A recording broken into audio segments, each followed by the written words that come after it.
today's sittings of the House. The Deputy Speaker will preside.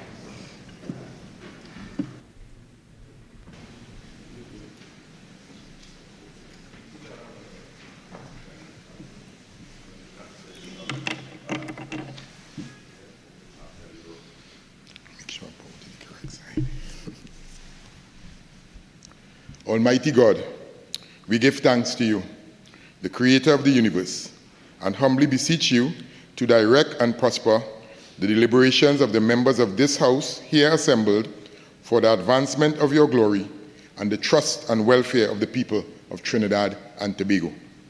Grant that peace and happiness, truth and justice may be established among us for all generations. Amen.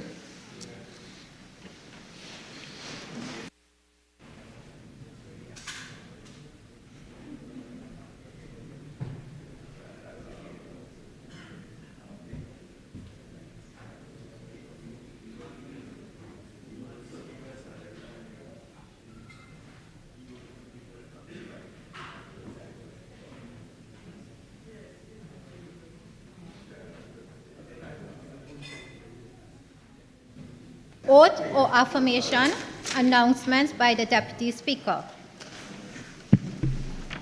Honorable members, I received communication from the Honorable Penelope Beckles, MP, Member for Armour, who has requested leave of absence for the period November 6th to the 22nd, 2022, and from the Honorable Kamla Prasad Bisesa, SC, MP, Member for Siparia, and the Honorable Dr. Nayan Gatsby-Dolly, MP, Member for St. Anne's East, who have requested leave of absence from today's sitting of the House. The leave which the members seek is granted.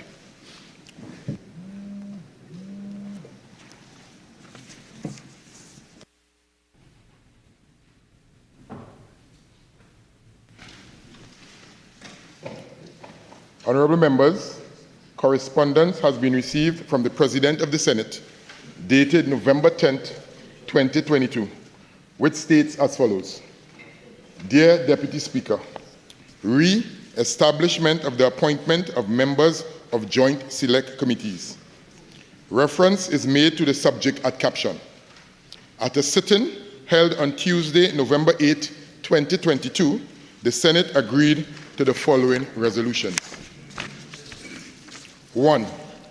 That the Fisheries Management No. 2 Bill 2020 be referred to a Joint Select Committee established to consider and report on the bill, and that this committee be mandated to adopt the work of the Joint Select Committee appointed in the second session 2021-2022 and report by March 31st, 2023, and that subject to the concurrence of the House of Representatives on the establishment of the Joint Select Committee on the Fisheries Management No. 2 Bill 2020, that the following 6 senators be appointed to serve with the equal number from the House of Representatives: Mr. Nigel De Freitas, Mr. Avinash Singh, Mr.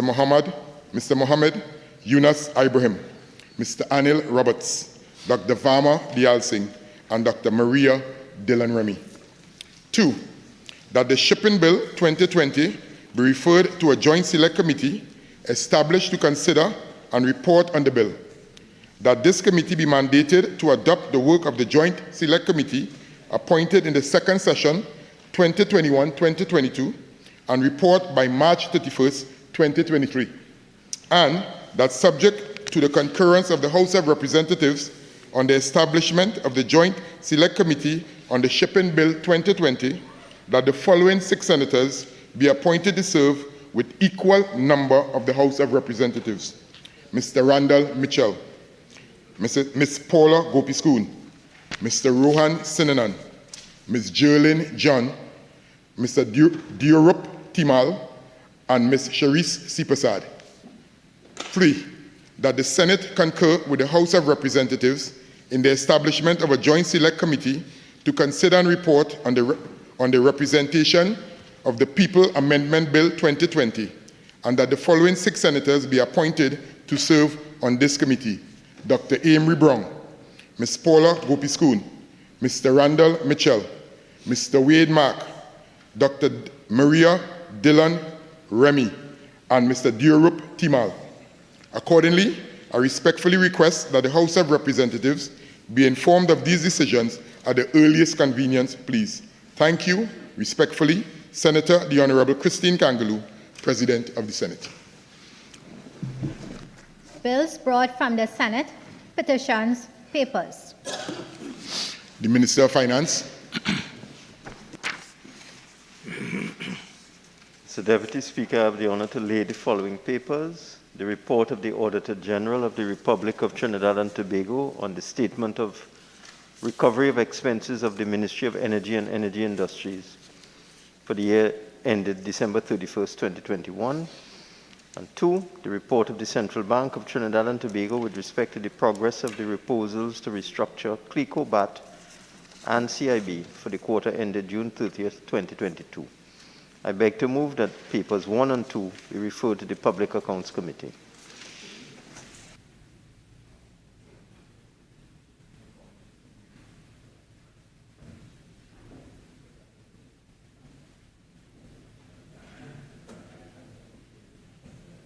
Reports from committees.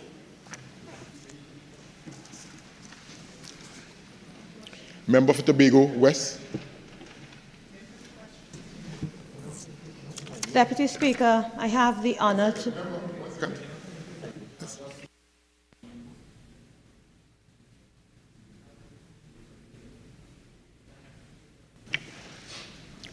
Honorable members, the question is that papers 1 and 2 be referred to the Public Accounts Committee. All in favor say aye. Aye. Any against? The ayes have it. Reports from committees. Member for Tobago West. Deputy Speaker, I have the honor to present the third report of the Joint Select Committee on Human Rights, Equality and Diversity on an inquiry into the discrimination faced by persons with mental illness and the ability to access quality mental health from the third session 2022-2023 of the 12th Parliament. Faizabad. Thank you. Deputy Speaker, I have the honor to present the following reports. Number 2, the 6th report of the Public Administration and Appropriations Committee on an examination into the internal controls expenditure and the accessibility and availability of diagnostic imaging services at public health institutions with specific reference to the Tobago Regional Health Authority. Number 3, the 7th report of the Public Administration and Appropriations Committee on an examination into the implementation of the Public Sector Investment Program, the PSIP, for fiscal year 2021. Number 4, the 8th report of the Public Administration and Appropriations Committee on an examination into the statements of expenditure for the first, second, and third quarters of the financial year 2022 with respect to recurrent expenditure and the Development Program, Consolidated Fund and Infrastructure Development Fund. Thank you. Prime Minister's questions. Member for Urupuch East. Thank you very much, Mr. Deputy Speaker. Question 1 to the Prime Minister. Diego Martin, notice you're responding. Given the national crisis emerging from unparalleled criminality, the historic high murder rate, gang activity, and gun violence, will the Prime Minister indicate when this House will debate and determine the notification of Her Excellency the President in respect of the nomination of Mr. Ramnarayan Samaru for appointment to act in the Office of Deputy Commissioner of Police? Honorable Prime Minister.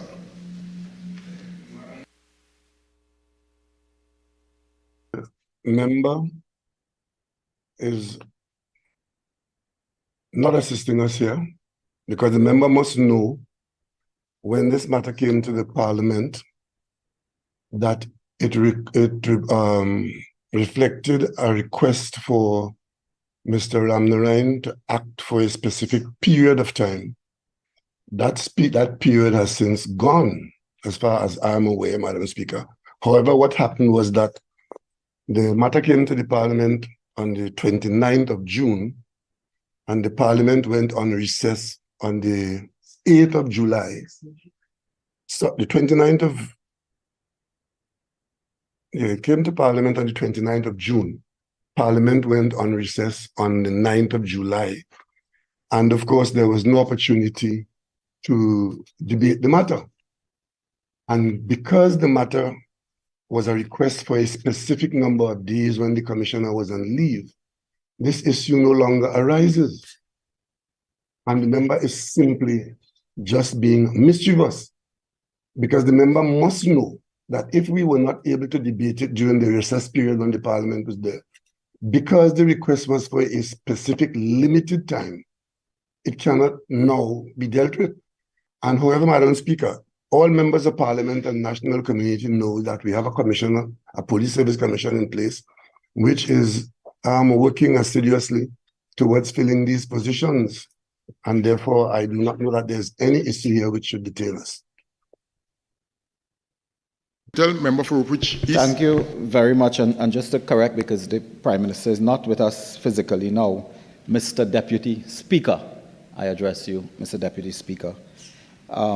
Is the Prime Minister aware that on October 15, 2022, in a media release, the Police Service Commission indicated, it is in my hands, the nomination of Mr. Samaru was for the purpose of making an acting appointment as Deputy Commissioner of Police as a result of the absence of Mr. Williams. I will need to get a question. While on vacation, and thereafter in the vacancy consequent on the acting appointment of Mr. I will need to get the question. I was leading. Here comes the question. No, listen. No, 1 second.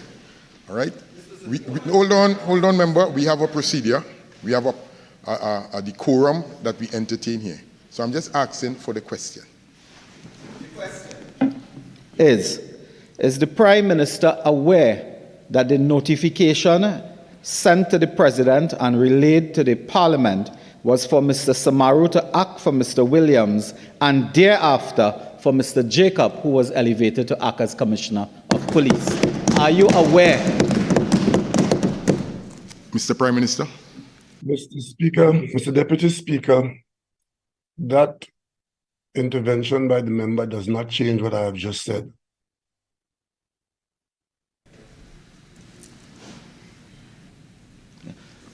Yes, thank you. Prime Minister, are you aware that the notification by the Police Service Commission was for Mr. Samaru to act in the vacancy created by Mr. Jacob, acting as Commissioner of Police? Are you aware of this or not? Again, member, the question was answered. Supplemental, proceed.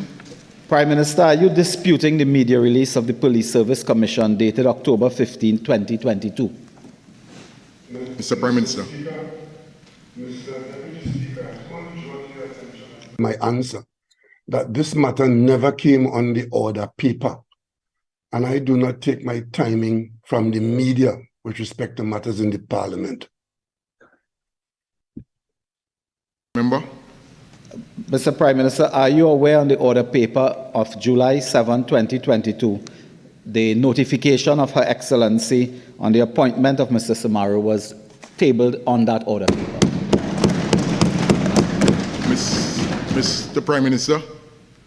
Deputy Speaker, I just told you that the Parliament went on recess on the 8th of July, and that matter, which was for a specific period of acting, could not have taken place because it never came on the order paper, and the Parliament went on recess, so the matter was never dealt with.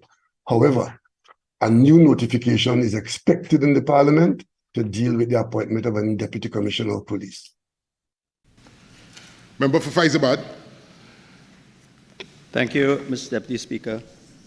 I take the opportunity to wish the Prime Minister an uneventful recovery and speedy return to the chamber. Question, will the Prime Minister indicate whether there is any confirmed case of monkeypox virus in Trinidad and Tobago? Mr. Prime Minister.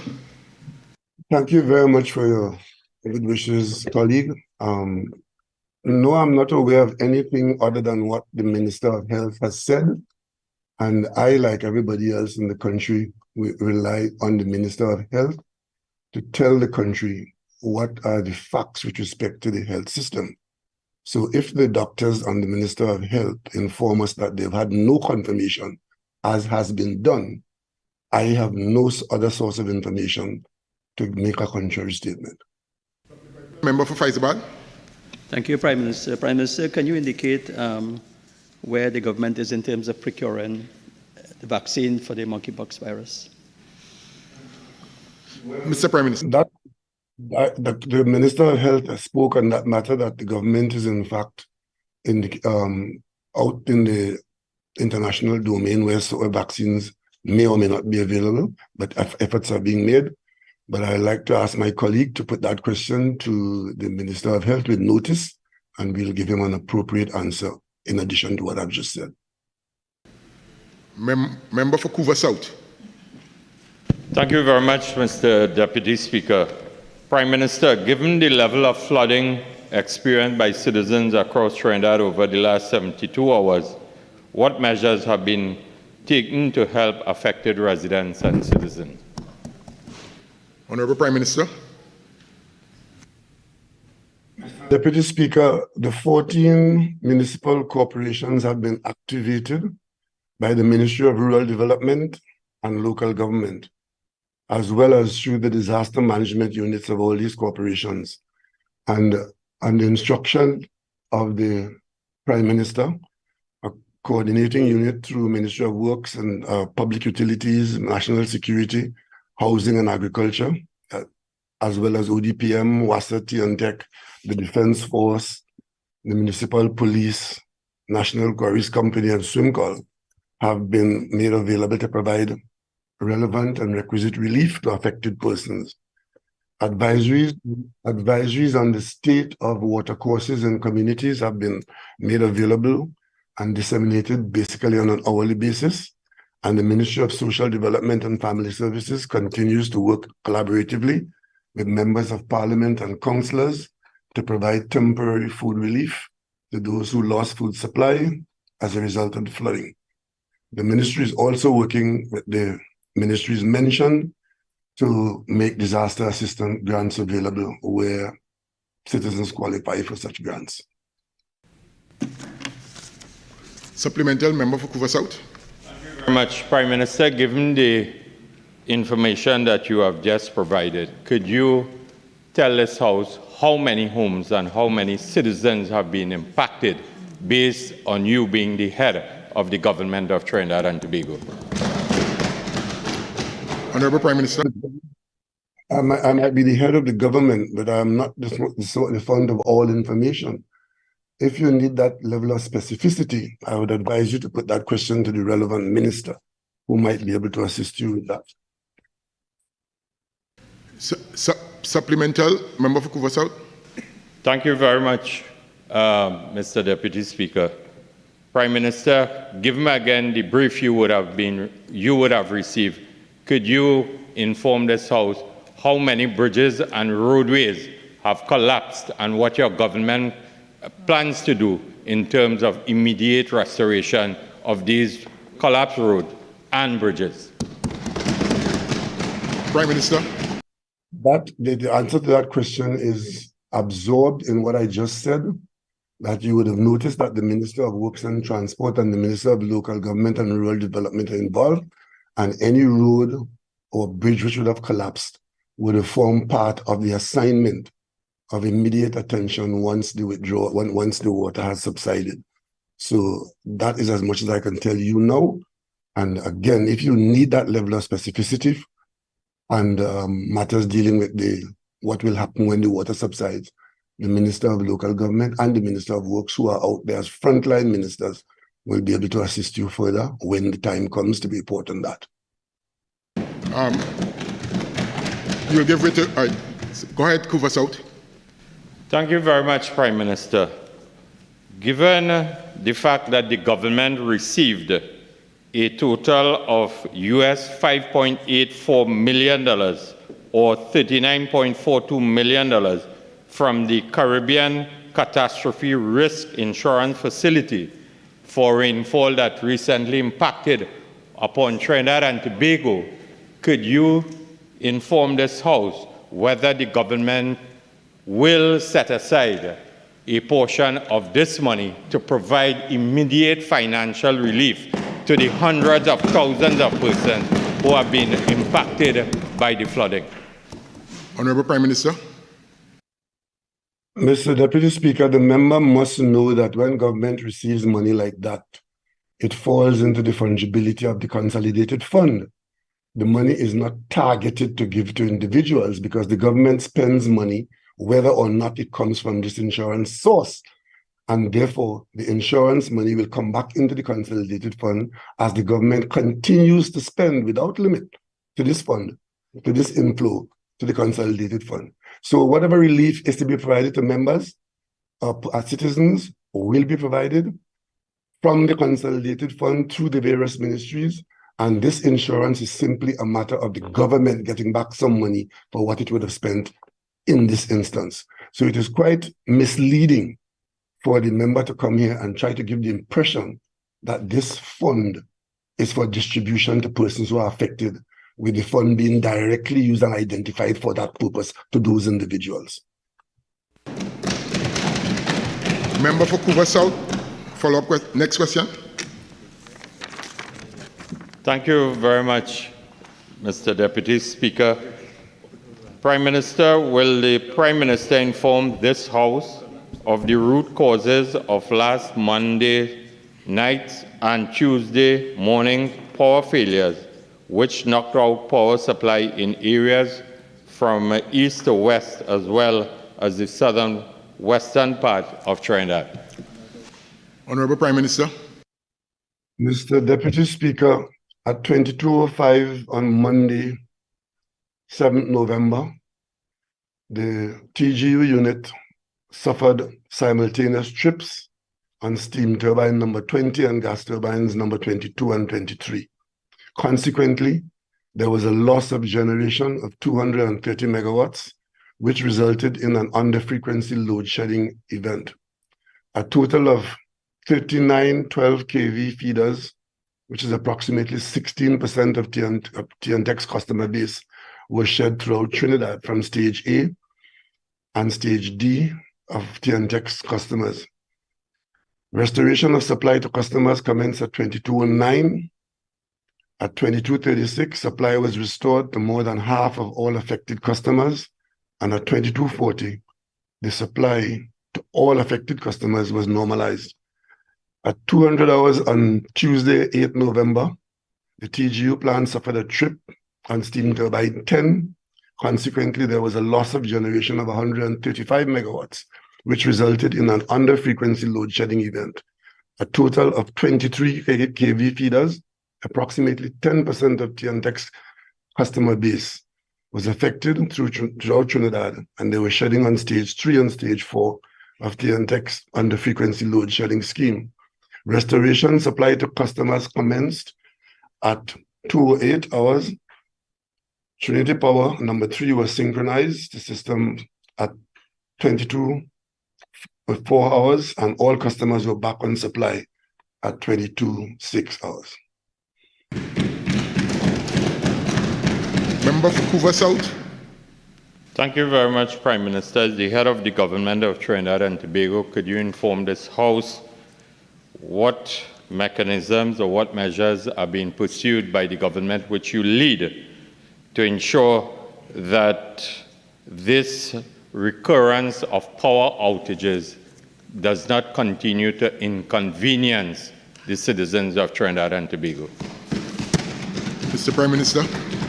The government has worked very closely with TGU to bring to TGU's assistance external technical support that is actively underway, and TGU is improving its reliability as I speak, and we anticipate that this kind of occurrence will be reduced, ameliorated, and hopefully made whole as we go forward, because TGU was having some issues and they've taken the correct steps of getting external technical help, and we are already seeing some improvements in their performance. Member for Couva South, next question. Thank you very much, Mr. Deputy Speaker. Could you kindly come back and collect the document, please? Kindly go ahead and come back and collect the document. Proceed. Thank you very much, Mr. Deputy Speaker. Mr. Prime Minister, will the Prime Minister inform this House if the government has taken a decision to review the laws to make errant police officers pay for malicious prosecution against members of the public? Honorable Prime Minister. Mr. Deputy Speaker, the government has taken no such decision and has done no such thing. What has been said is that in a meeting of a group that does review of legislation, this matter came up in conversation, en passant. So that is where the matter lives. Supplemental? Supplemental, Professor? Thank you very much, Mr. Deputy Speaker.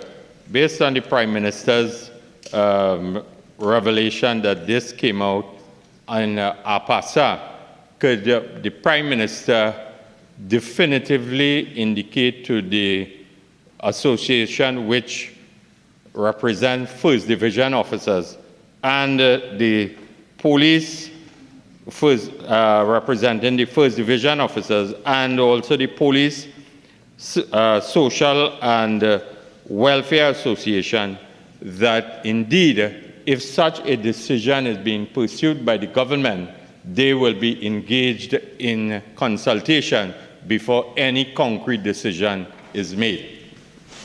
Prime Minister? That I said that it is not government this time, it is not being contemplated, and certainly if it ever comes up to be contemplated, we expect that the government will consult with the relevant stakeholder, and the main stakeholder in this will be the police and their representatives. Supplemental, Samuel Batara. Thank you very much, Mr. Deputy Speaker. Can the Prime Minister indicate whether or not it was APASA discussion that ministers of government will be held personally liable for the Miami scandal, the collapsed prosecution of Ramlugan and Ramdeen, the Nelson Gate scandal, Question. and the judgment involving Rohini Ramkisoon and the BIR? I would not entertain that question at this time. Member for Couva North.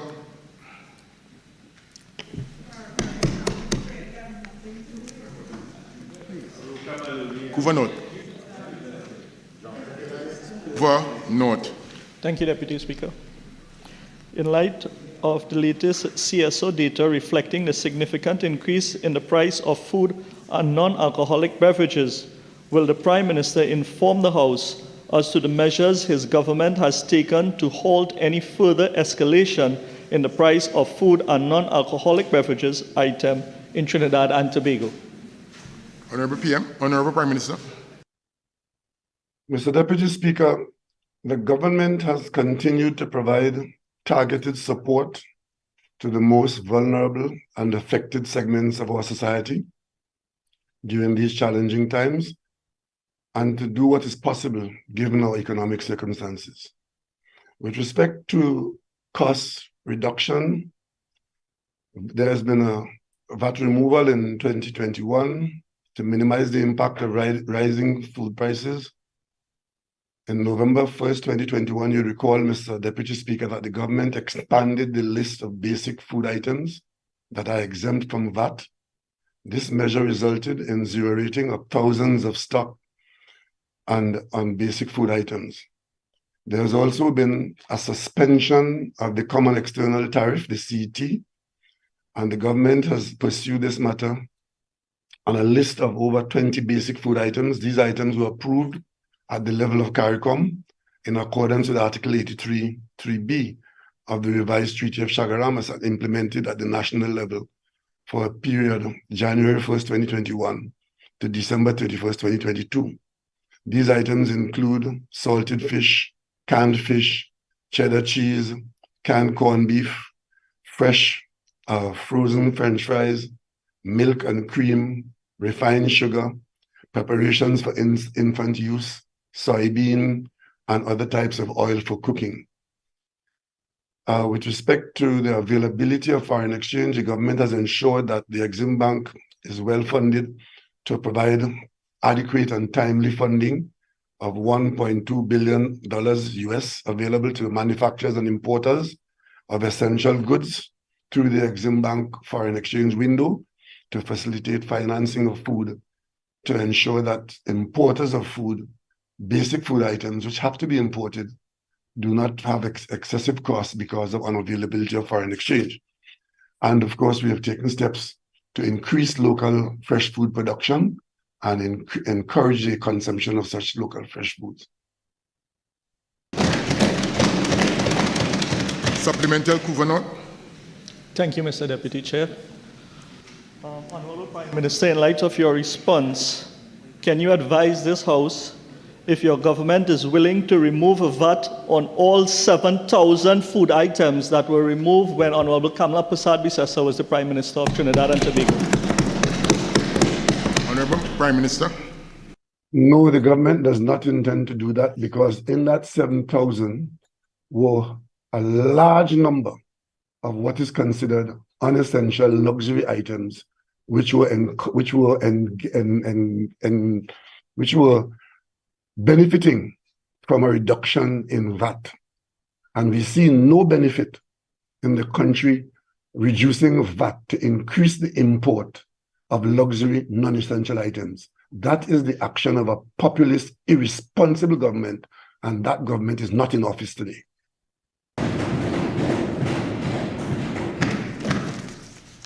Supplemental, Kuvanot. Prime Minister, with respect to this question, in light of the poor maintenance of the watercourse, this week flood have caused widespread devastation to farmers' crops, which will affect the supply and price of such food items in the coming week. Can the Prime Minister advise what measures is going to be put in place to soften the increase in the price of crops and vegetables that the country may see in the coming weeks as a result of the government's failure to maintain its watercourse? Honorable Prime Minister. The answer of the question is wrong, and therefore I do not expect that the answer will be useful. It is not the absence of the maintenance of the watercourses that cause flooding across the country. While there may be some instances or a few courses or a few drains, the excessive water that comes from the rainfall, which is excessively heavy, overcoming the constructed pathways, and of course the maintained watercourses, they contribute to the flooding as well.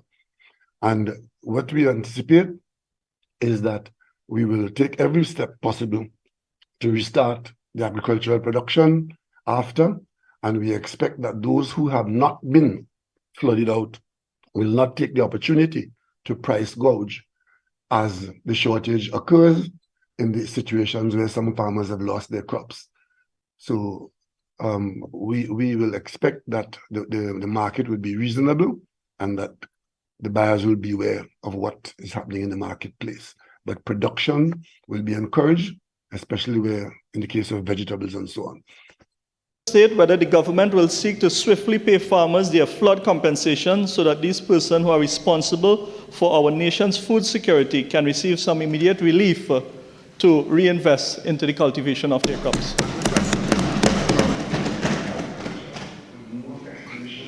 To determine who is in line to be assisted and who legitimately qualify for assistance, and that assistance would be made available as quickly as possible to ensure that the farmers get back on their feet as is necessary to ensure that the output for the country is available. Member for Kuvanot, next question. Thank you very much, Mr. Deputy Speaker. To the Honourable Prime Minister, with reference to recent reports that parents and teachers are fearful for their safety with the reopening of the Rosehill RC School, what assurances will the Prime Minister, as the head of the National Security Council, provide to bring a sense of relief to these persons? Honourable Prime Minister.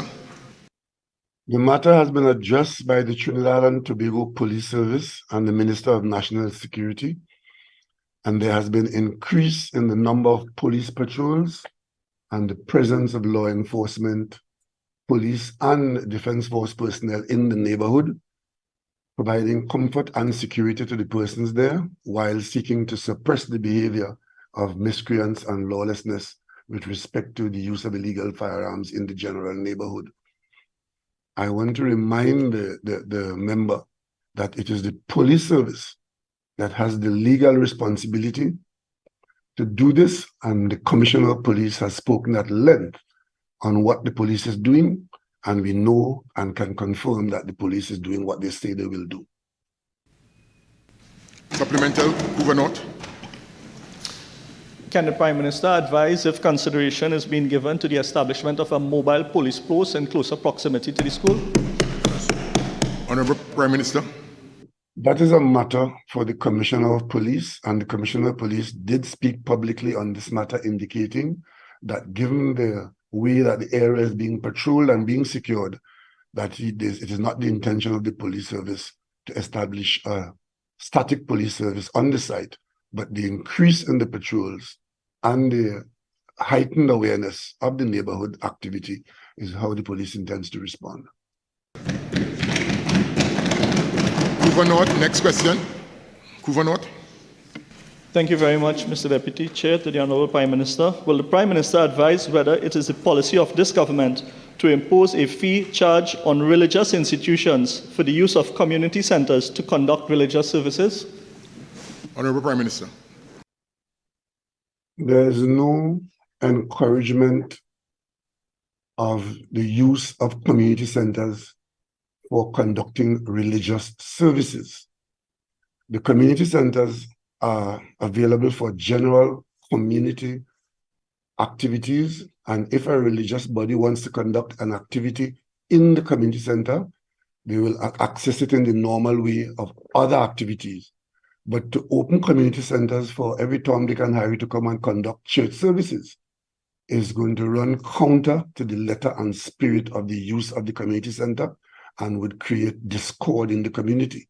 So this thing about paying to have these centres used as religious, whatever it's church, mandir, mosque, whatever, that is not being encouraged, but activities other than religious services would be encouraged by all community activities that are legal. And that is normal, and there's a normal arrangement in place with the peppercorn charge that is available for any use of the community centre. And we do not want to encourage or give the impression that the community centres, comfortable as they are now, and quite attractive as they are being built, that they are to be used in lieu of churches and other religious bodies.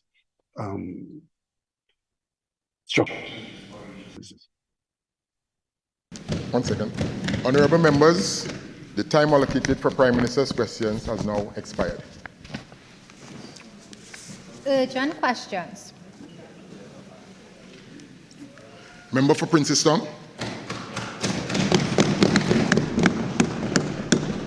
Thank you, Mr. Deputy Speaker. Mr. Deputy Speaker, question 1 to the Minister of Public Utilities. In light of the 2 recent power outages that occurred earlier this week across several communities throughout the country, will the Minister indicate whether the generators at TNTEC are currently functional? Minister of Public Utilities. Thank you very much, Mr. Deputy Speaker. Mr. Deputy Speaker, TNTEC has 1 generating plant located in Cove in Tobago, and it is very much functional. TNTEC receives generation power to the grid from 3 independent power producers, PowerGen, Contour Global Trinity Power, and TGU, and with the exception of the power purchase agreement, has limited control with the operational issues at these independent power producers. The generators at all 3 power stations are functional, except we have had in recent times more frequent trips at the TGU plant, which they are currently working on to avoid. The TGU plant has experienced, from February 2022 to date, 36 machine trips. The Commission's chairman has had several discussions with his counterpart at TGU regarding these frequent trips. TNTEC has met directly with TGU, has written to them on several occasions, and have met with the senior level at TGU concerning this particular matter. And I feel very confident, and the government feels very confident, that with these discussions and interventions, the level of interruptions that we've been having at the TGU plant will be minimized. Supplemental, Princess Tom. Thank you, Mr. Deputy Speaker.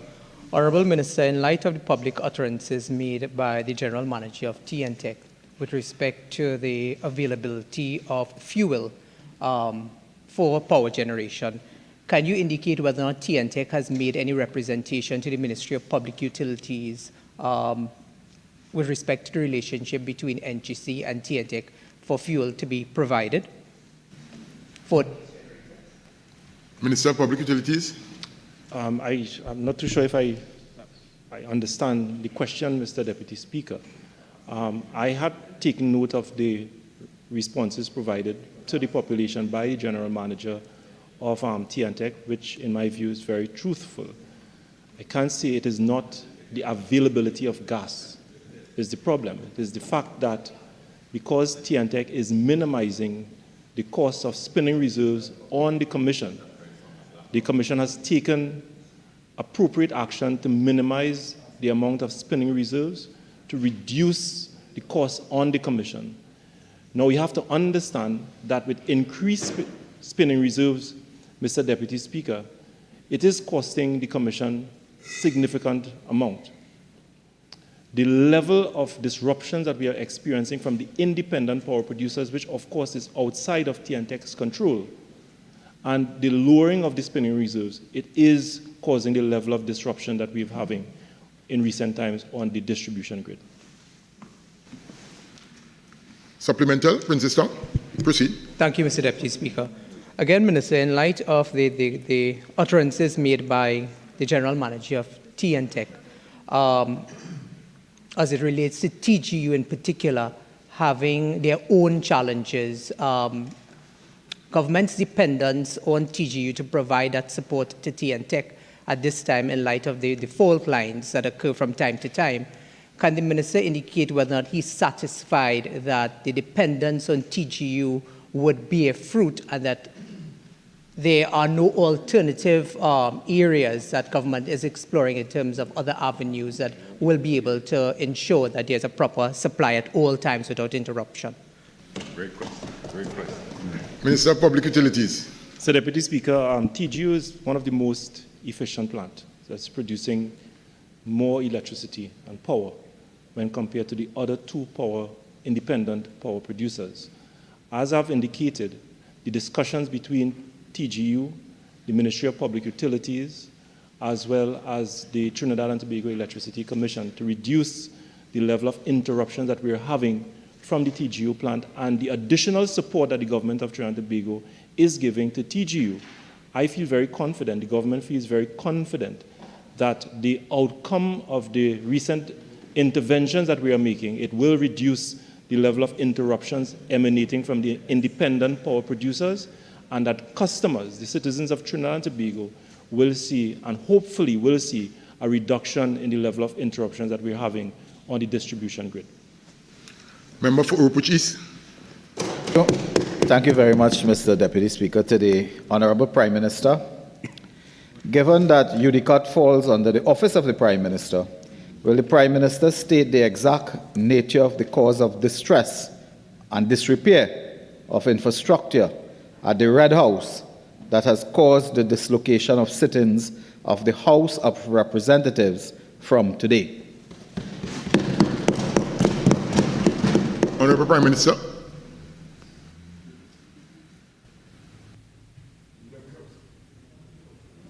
Very much, Mr. Deputy Speaker. Mr. Deputy Speaker, in relation to this question, sorry. All right. Okay, we ready, members? Proceed, Leader of the House.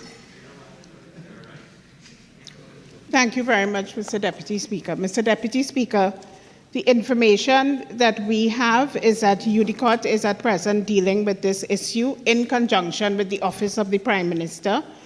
Additionally, Mr. Deputy Speaker, the exact nature of the disrepair is being examined, and we will give the information when it comes to hand. Thank you very much, Mr. Deputy Speaker. Member for Upuchi, supplemental. Thank you very much, Mr. Deputy Speaker. Regrettably, the Prime Minister left us. But to the Honourable Minister that responded, I would like to ask a further question that I would have asked the Prime Minister.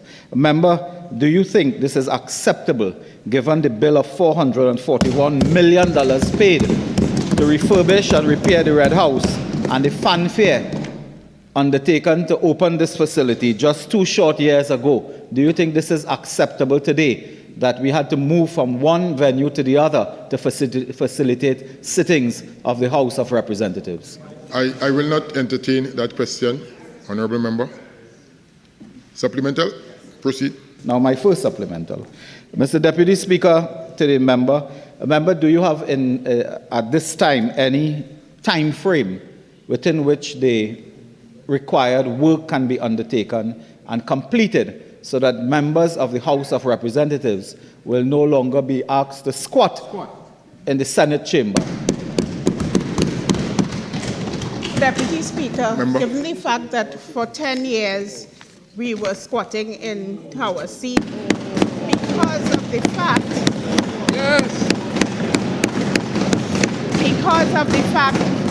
that for 5 of those years, Mr. Deputy Speaker, hundreds of millions of dollars were spent by those on the other side, initially to fix a roof that they gave a contractor who was not a roofing contractor to try and fix that roof.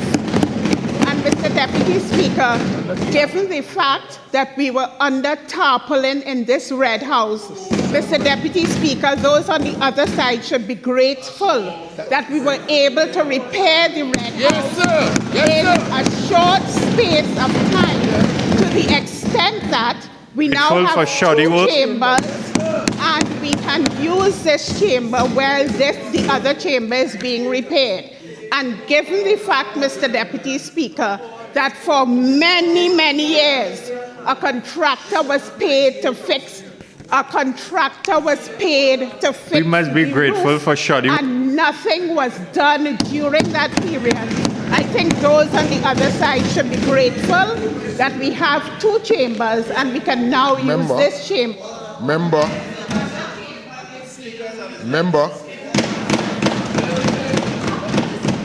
Right. Supplemental. Mr. Deputy Speaker, bearing in mind that the member could not answer the first question as to the time frame, let me ask the next question now.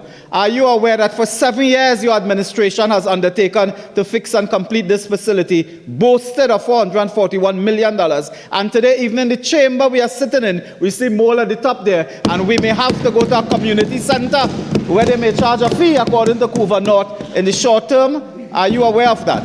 The question is, I ask again, when will the work begin and when will it end? That's all we want to know.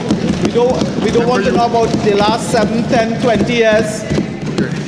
Leader of the House. Given the fact that we have hundreds of community centers that are now able to be used, and if we have to go to a community center, we will Parliament should meet in a community. Because we are not paying contractors to do work that they are not doing, then, Mr.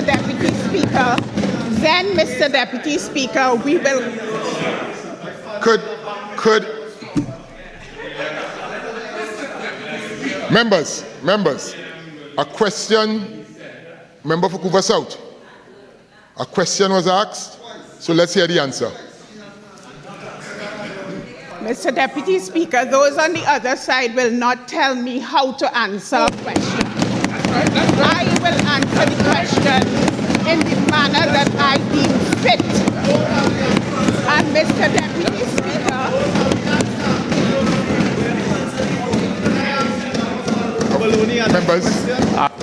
members, Leader of the House, you have completed your answer. We move on. Right, we move on. We move on. Supplement, no more supplemental. No more supplemental there, member. Oropouche East, next question. You have a next question. Well, I have a next question. Let me compose myself, Mr. Deputy Speaker. The question to the minister, the member for Aruka Maloney is still disturbing me. You were ready first. I'll To protect the you. Minister of Works and Transport. Let's proceed. Minister, with respect to the nationwide flooding over the last 48 hours that has devastated several communities, will the minister outline what emergency works have been undertaken to bring relief to affected communities across the nation? None. Minister of Works and Transport. Thank you, Mr. Deputy Speaker. And Mr. Deputy Speaker, this building looks so beautiful. Thanks. Mr. Deputy Speaker, the country has been experiencing unprecedented... Please, proceed. Mr. Deputy Speaker, the country has been experiencing unprecedented rainfall for the last 6 months, which has placed a major strain on the nation's infrastructure. The Ministry of Works and Transport has taken measures from the beginning of the year to ensure that the silting works, as well as pumps and gates, are in place to manage as far as possible capacity and flow of water. In many cases, the Ministry of Works and Transport has to wait until water has receded to address affected areas. As it relates to flooding over the past 48 hours, the ministry's teams has been assigned to impacted areas and water courses. In this regard, the emergency work has started and already carded for areas in the east, central, and central Trinidad as follows. Central District, in Calibe, Couva, cleaning of debris, Trantrail Road, Tacarigua, the Guayma River, Rupsing Road, Carapichaima. In the East District, Corey River in Valencia, Matura River in Toco, Oropouche River Fishing Pond, and bridge cleaning at the Guayco River on the Eastern Main Road. In the South District, mobilization of the Watermaster by the Mechanical Service Division to repair embankment on the Newcut Oropouche River, debris removal on the Bagmaya River, Cipero River, and the Guaracara River. In addition, the Ministry of Works is working with the regional corporations to reinstate infrastructure where required. Thank you. Oropouche East, next question. No, the supplemental from No one I identified. No one. You had up your hand, sir? All right, I'll give you the benefit of the doubt. Thank you very much. Supplemental to the Minister. Minister, we've had this same promise of work to fix the embankments in Woodland for several years now. Can the Minister give a specific commitment of a date and time when commencement of works to fix or to install banks at the various rivers in Oropouche West will be done? We want a specific date, sir, and time. Minister.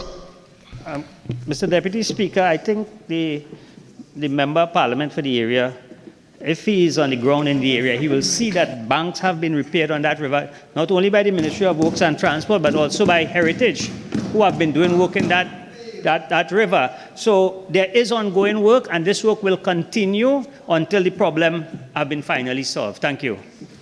All right, honorable members, the time allocated for urgent questions has now expired. Questions on notice, questions for oral answer. What kind of language is this?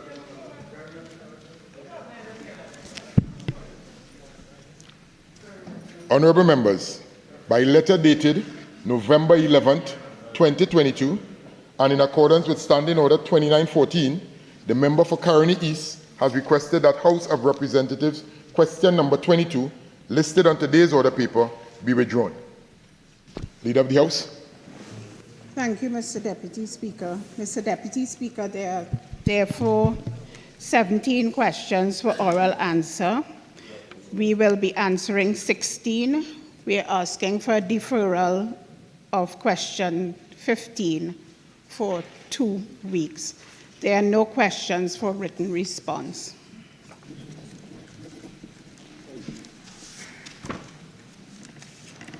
Member for Caroni East. Thank you, Deputy Chair.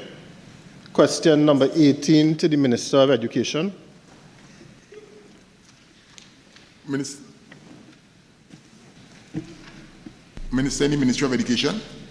Deputy Speaker, in 2017, the Ministry of Education executed improvement works to the Jerningham Community Centre totaling $643,678.67 to ensure a safe and comfortable learning environment for the staff and students of Londonville Presbyterian Primary School. The Ministry of Education recognizes the need to restore the students to a dedicated building and will make every effort to do so as soon as possible.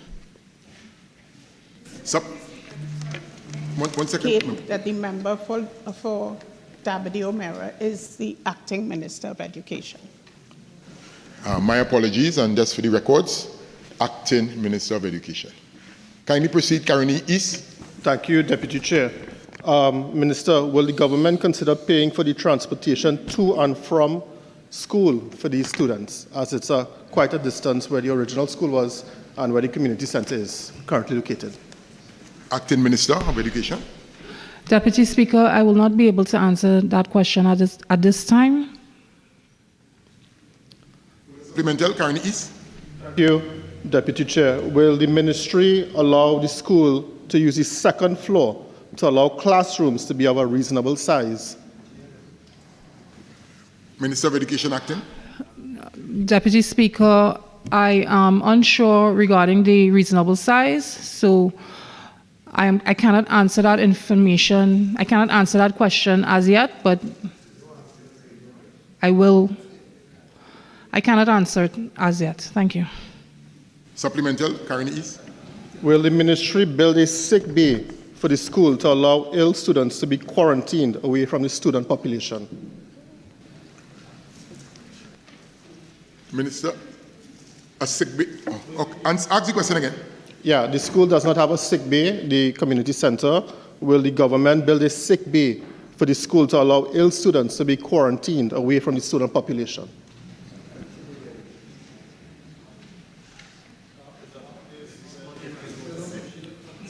Minister.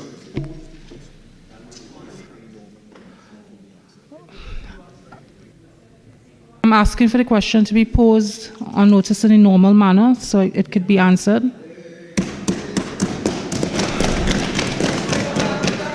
Member for Caroni East, next question. Could I ask another supplemental? Have another? Yeah. All right, this will be the last one. Go ahead. Right. Will the ministry arrange for a sporting field to be assigned to the school to allow students to participate in sporting and recreational activities?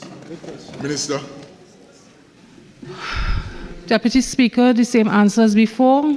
I'm just asking for it to be posed on notice in a usual manner, and it will be answered. Caroni East, next question. So I have to You study road. Next question. All right, cool. Mr. Deputy Speaker, you are allowing questions. I'm hearing rotation language from members on the other side. Yeah. You are the presiding officer in this house, in this chamber. Again, members, listen, members, if all members of the chamber will ensure that the decorum is maintained, at least any question posed to the chair, you will receive an answer. Member for Caroni East, next question. Thank you, Deputy Chairman. Question number 19 to the Minister of Agriculture, Land and Fisheries. Members. Minister in the Ministry of Agriculture, Lands and Fisheries. Thank you, Mr. Deputy Speaker. Mr. Deputy Speaker, the reconstruction of the bridge at Lalo Trace Kunopia was placed under Phase 2 of the Agricultural Access Road and Bridges Program, which is funded under the stimulus package of the Fiscal Incentive Program for farmers. The Ministry of Agriculture, Land and Fisheries sought tenders for the reconstruction of the bridge, and this contract was already awarded. The actual commencement of the work started in May. However, there has been delays due to the presence of a WASA pipeline, which had to be relocated, and of course the inclement weather. Presently, construction of the northern abutment wall of the bridge has been completed, and works on the southern abutment wall is underway. Mr. Deputy Speaker, this bridge is expected to be completed by the end of the year, once favorable weather conditions permit. Thank you. Supplemental, Carney East. What is the total cost of this project? Minister. Mr. Deputy Speaker, this contract was awarded at a value of $679,140. Supplemental, Carney East. Who are the contractors retained by the Ministry of Agriculture to build this bridge? Minister. Mr. Deputy Speaker, I'm not in a position to answer that. However, if the member poses the right question, we'll be sure to answer. Supplemental. Why are there no warning signs or lighting at night to warn motorists that the Lalo Trace Road goes directly into a 10-foot drop into the river below it? Minister. Mr. Deputy Speaker, I'm not aware that was an instance, but of course I'll be sure to have that information passed on to the Engineering Division of the Ministry. Supplemental. Any cost overruns currently on this project? Minister. Not at this time. Everything is above board, unlike when you were in office. Member for Shogunas East. Shogunas East. Thank you, Mr. Deputy Speaker. Question number 23 to the Minister of Agriculture, Land and Fisheries. Minister. Thank you, Mr. Deputy Speaker, and I thank the member for this very pertinent question. Mr. Deputy Speaker, the tuta absoluta was first identified in Trinidad and Tobago in December 2021 in the counties St. George East and St. George West. While the population is still relatively low, it is easily spread by the movement of wind, infected fruits, planting material, and packaging material. Plants and fruits affected by this pest are deemed unmarketable and can result in an 80 to 100% yield loss to farmers. This poses a great threat to our nation's food production levels. In this regard, the Ministry has embarked on an aggressive outreach program to sensitize and to inform the general population of this pest, the tuta absoluta. The campaign is focused on introducing the Ministry's integrated pest management strategies for the control and management of the tuta absoluta in Trinidad. The following avenues were used to disseminate information both internally and externally.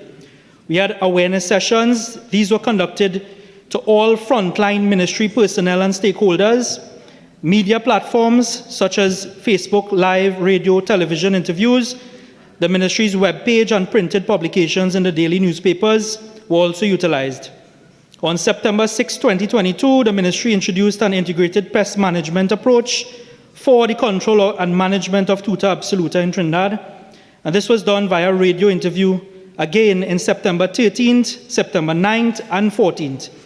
The Integrated Pest Management Control Program, which was developed for implementation, includes strategies focused on cultural practices, mass trapping activities, field activities, and chemical application.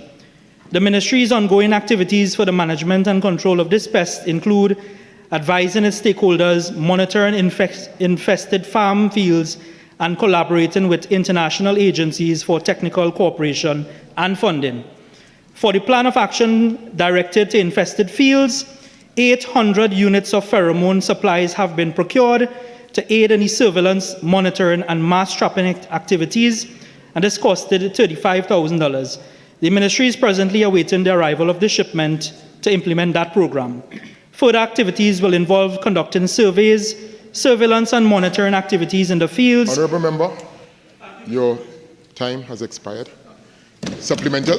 Shogunas. Thank you, Mr. Deputy Speaker. To the Minister responding, given the destruction in which this pest can cause and based on your explanation, can you state whether the Ministry has conducted any assessment on the potential impact of this pest on the prices of food crops, given the existing factors already contributing to high food prices? Minister.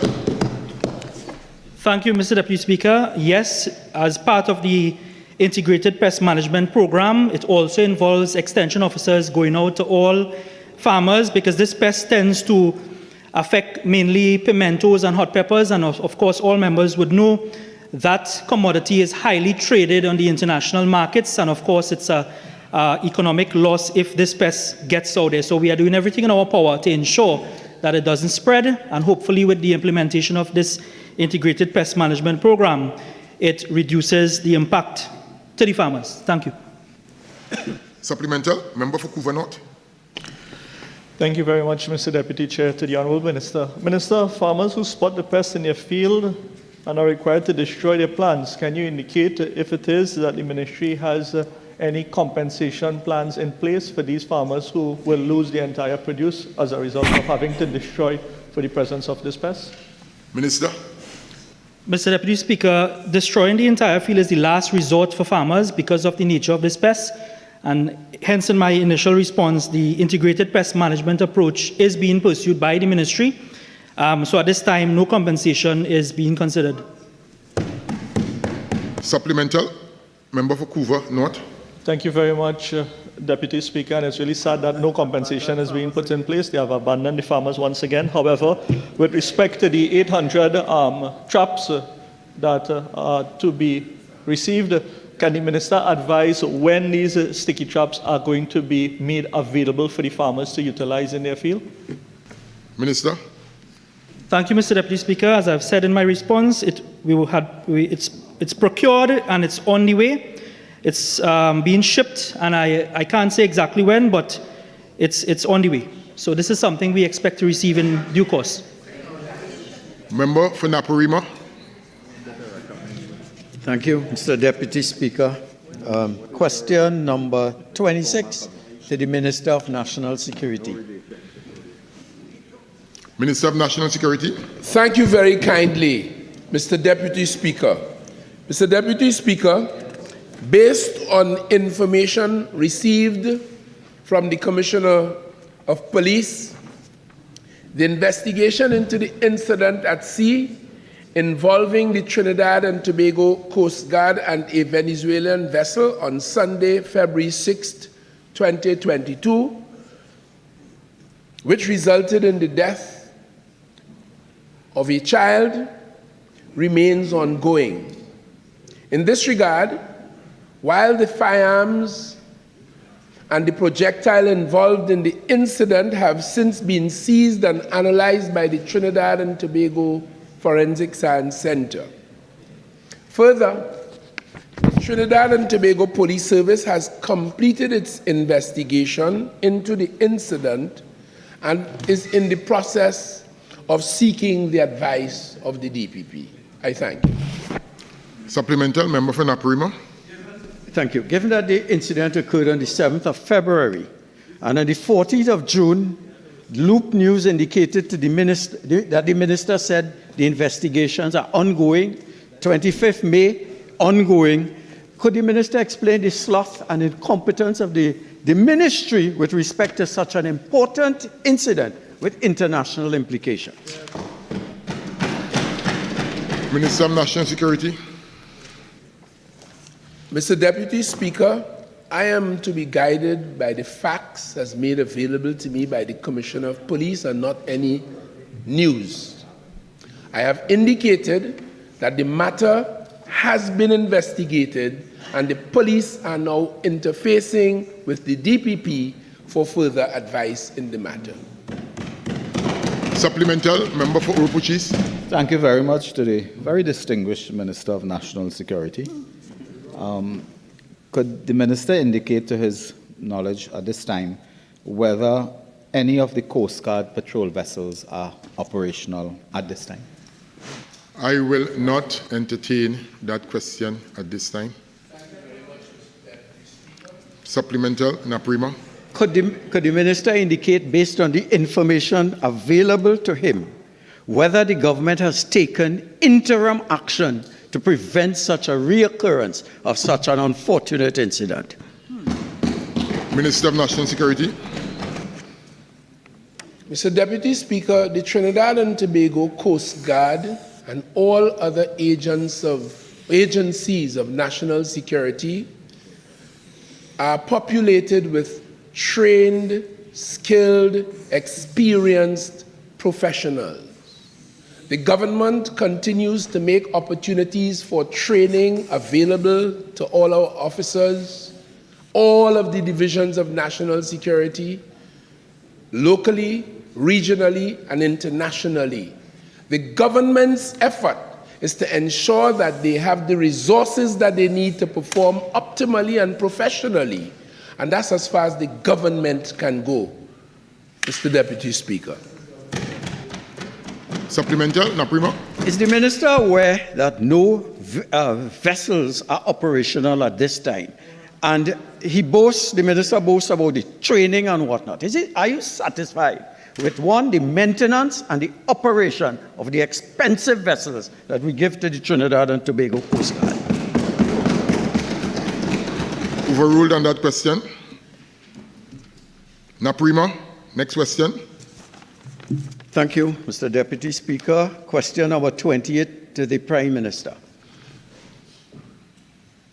Leader of the House. Thank you very much, Mr. Deputy Speaker. Mr. Deputy Speaker, no technical officers from the Ministry of Energy and Energy Industries or other ministries accompanied the Prime Minister on his recent official visit to Switzerland. However, the Minister of Energy and Energy Industries, who was briefed by officials of his ministry, accompanied the Prime Minister. And as the Constitution allows, Mr. Deputy Speaker, ministers give specific and general direction for ministries. Supplemental? Naprima.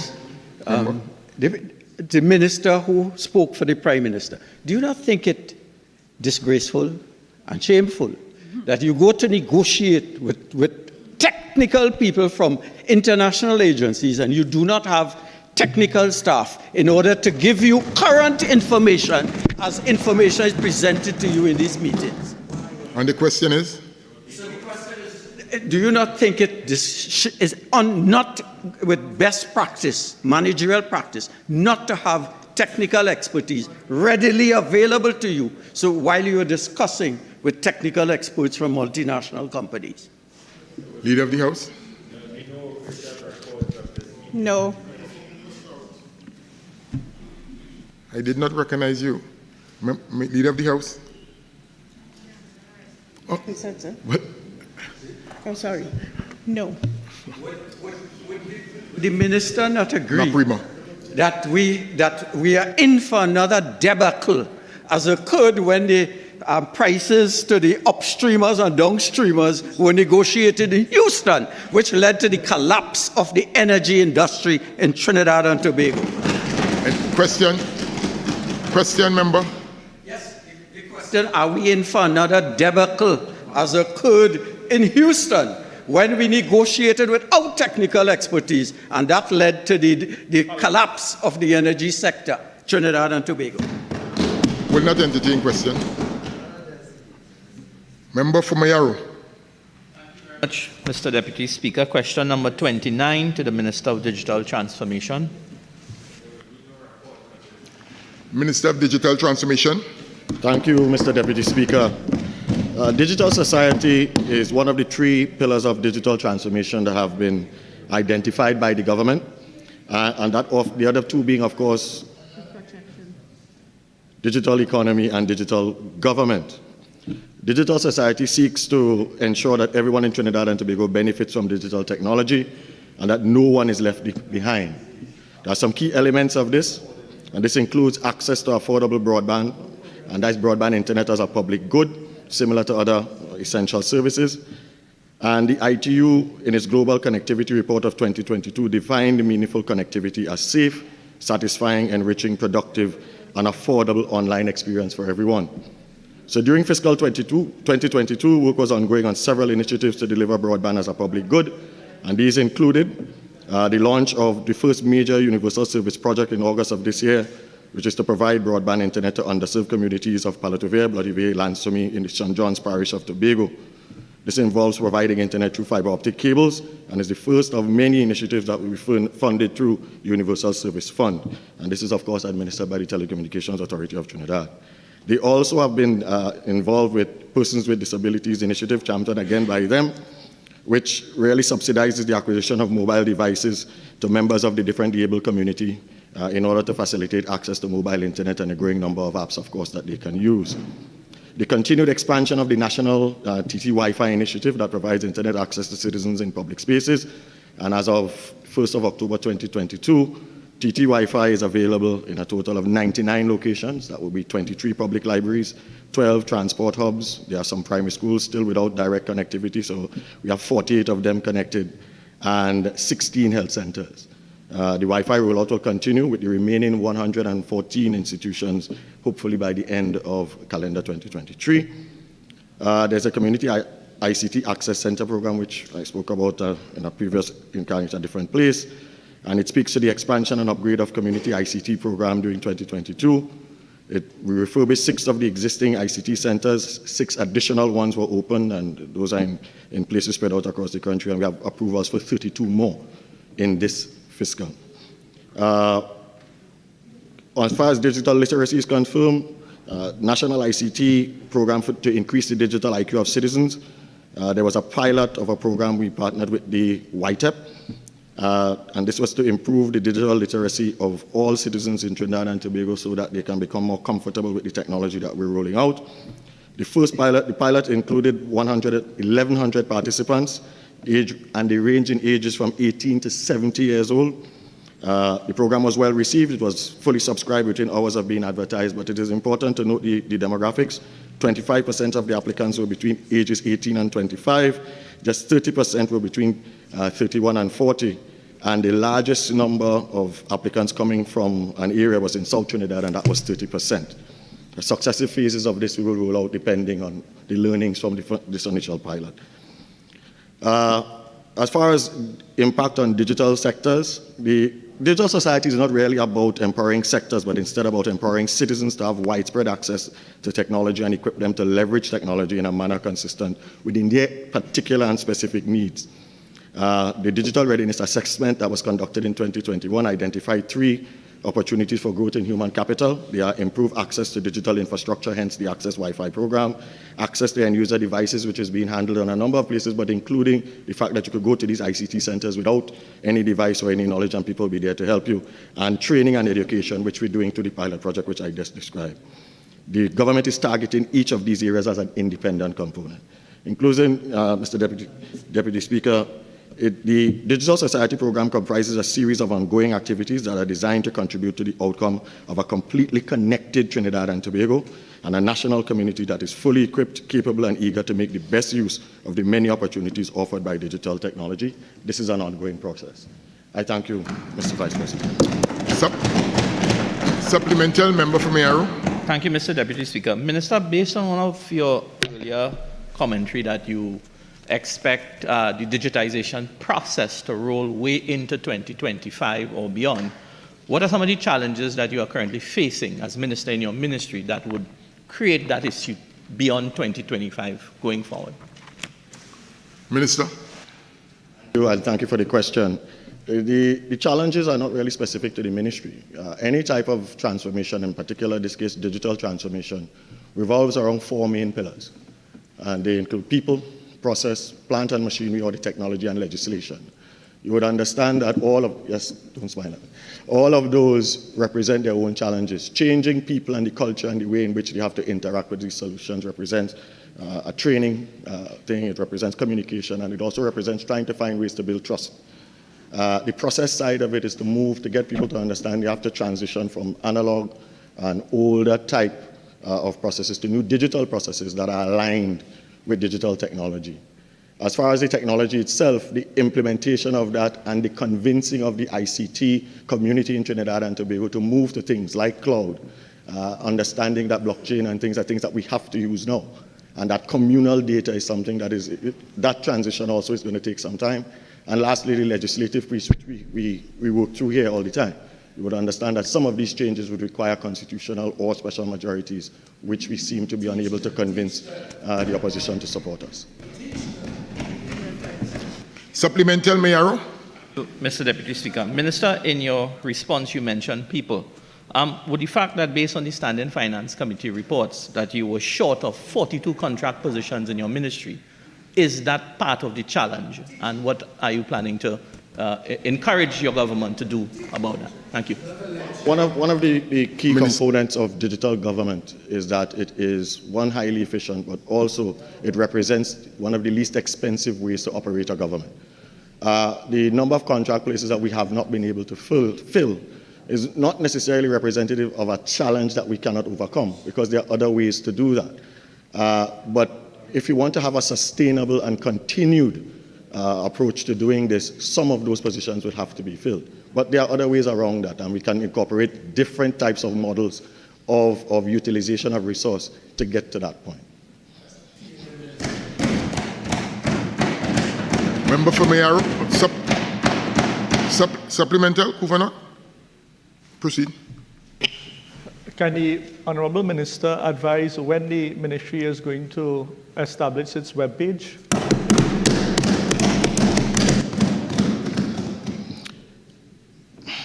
I shudder to want to answer that simply because this webpage has been operational for a significant period of time.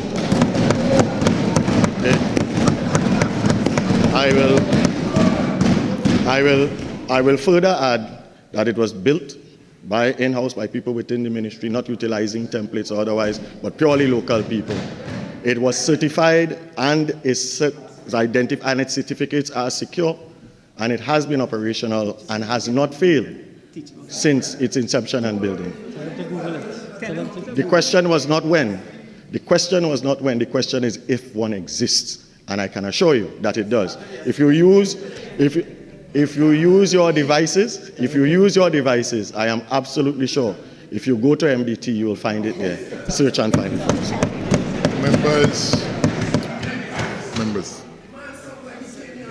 Members. Member for Mayaro. Mr. Deputy Speaker, question number 30 to the Minister of Trade and Industry. Thank you very much, Mr. Minister. Thank you. Thank you very much, Mr. Deputy Speaker. The government continues to be an advocate for the growth and development of micro and small enterprises and recognizes their significant contribution to the economy. The government implemented a series of measures to mitigate the spread of the COVID-19 virus, and in this regard, some of the measures implemented by the government include Vaccinate to Operate Drive and Safe Zone Initiative. Then, with regard to financial support measures, the Entrepreneurial Relief Grant, the Small and Medium Enterprises Stimulus Loan Program, the Long-Term Loan Guarantee Scheme for SMEs, listing on the Junior Stock Exchange, expansion of the Grant Fund Facility, the Grant Facility for Micro and Small Enterprises in the Yachting Industry, and Credit Union Liquidity Support Loan Program. Other business support measures include the Scale Up Trinidad and Tobago Business Accelerator Program, the Export Booster Initiative, and the International Certification Fund. As a result of these and other measures, there's already been an improvement in the country's economic performance. This was outlined in the Central Bank's Monetary Policy Announcement on 30th of September 2022. And according to the announcement for the first quarter of 2022, the Central Bank of Trinidad and Tobago has reported that the non-energy sector rebounded by 2.2% in real growth year on year. Thank you. Supplemental, Mayaro. Thank you very much, Mr. Deputy Speaker. Minister, taking note of the importance of SMEs, have your ministry made any effort to locate and assist many of the businesses that may have been closed during that period of the pandemic? Minister. Indeed, we have, and it is through these several financial support measures which we instituted. We have been in direct contact with businesses.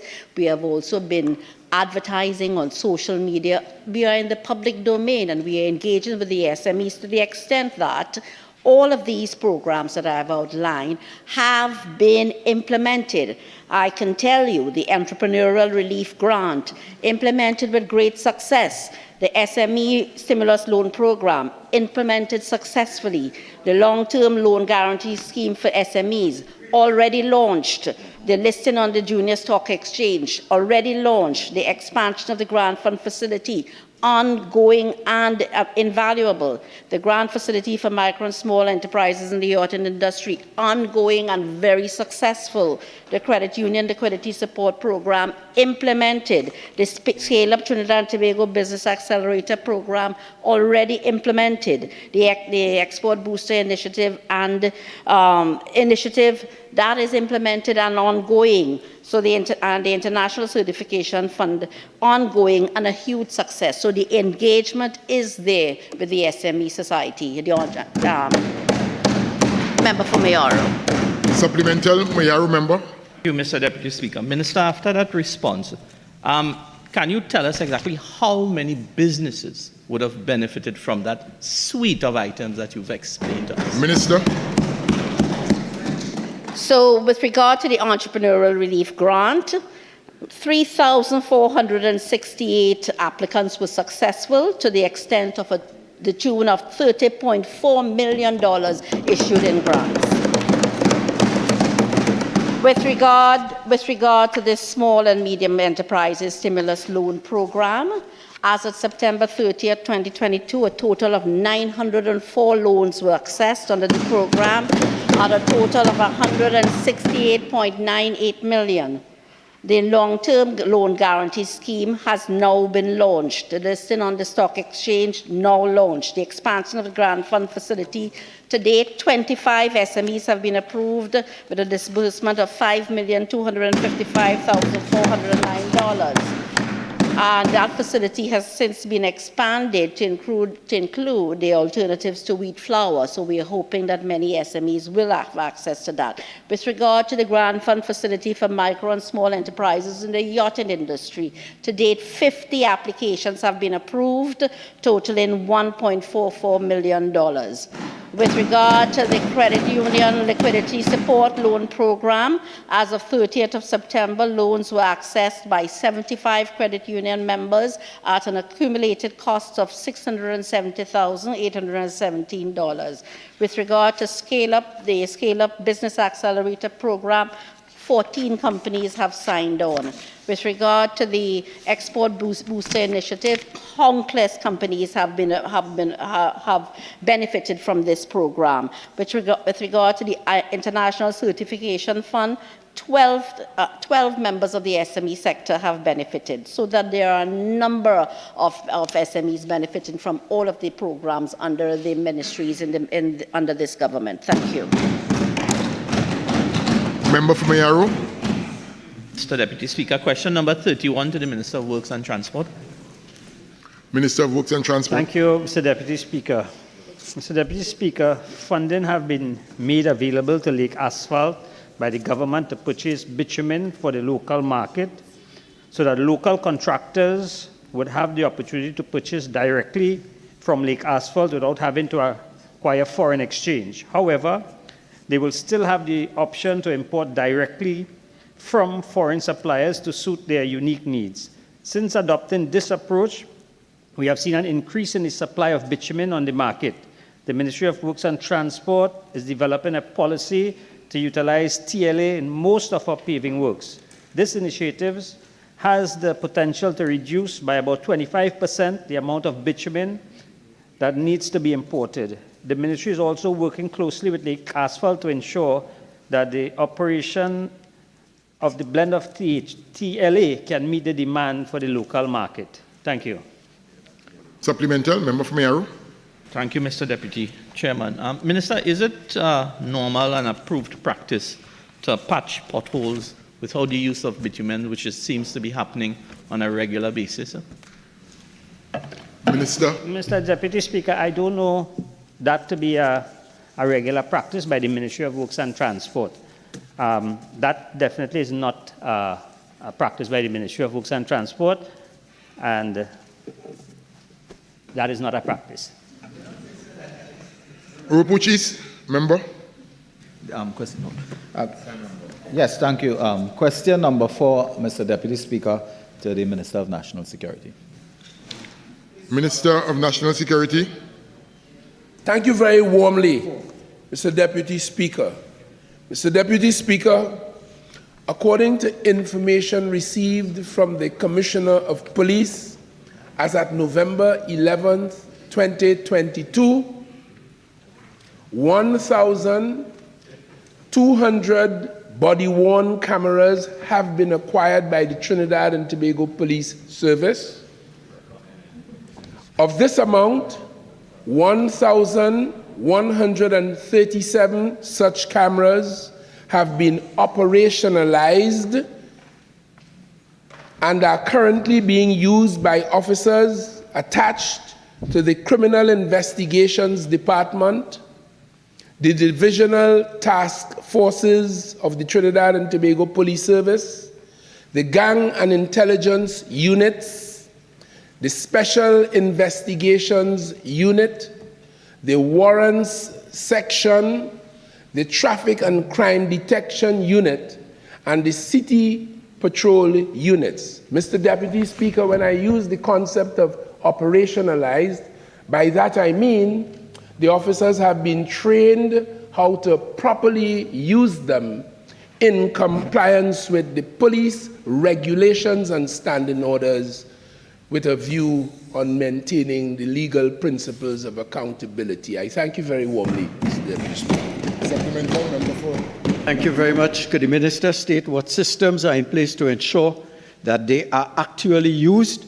Because a Sunday Guardian, July 10th, 2022 report says that 1,160 body cameras were purchased and are not being put to proper use.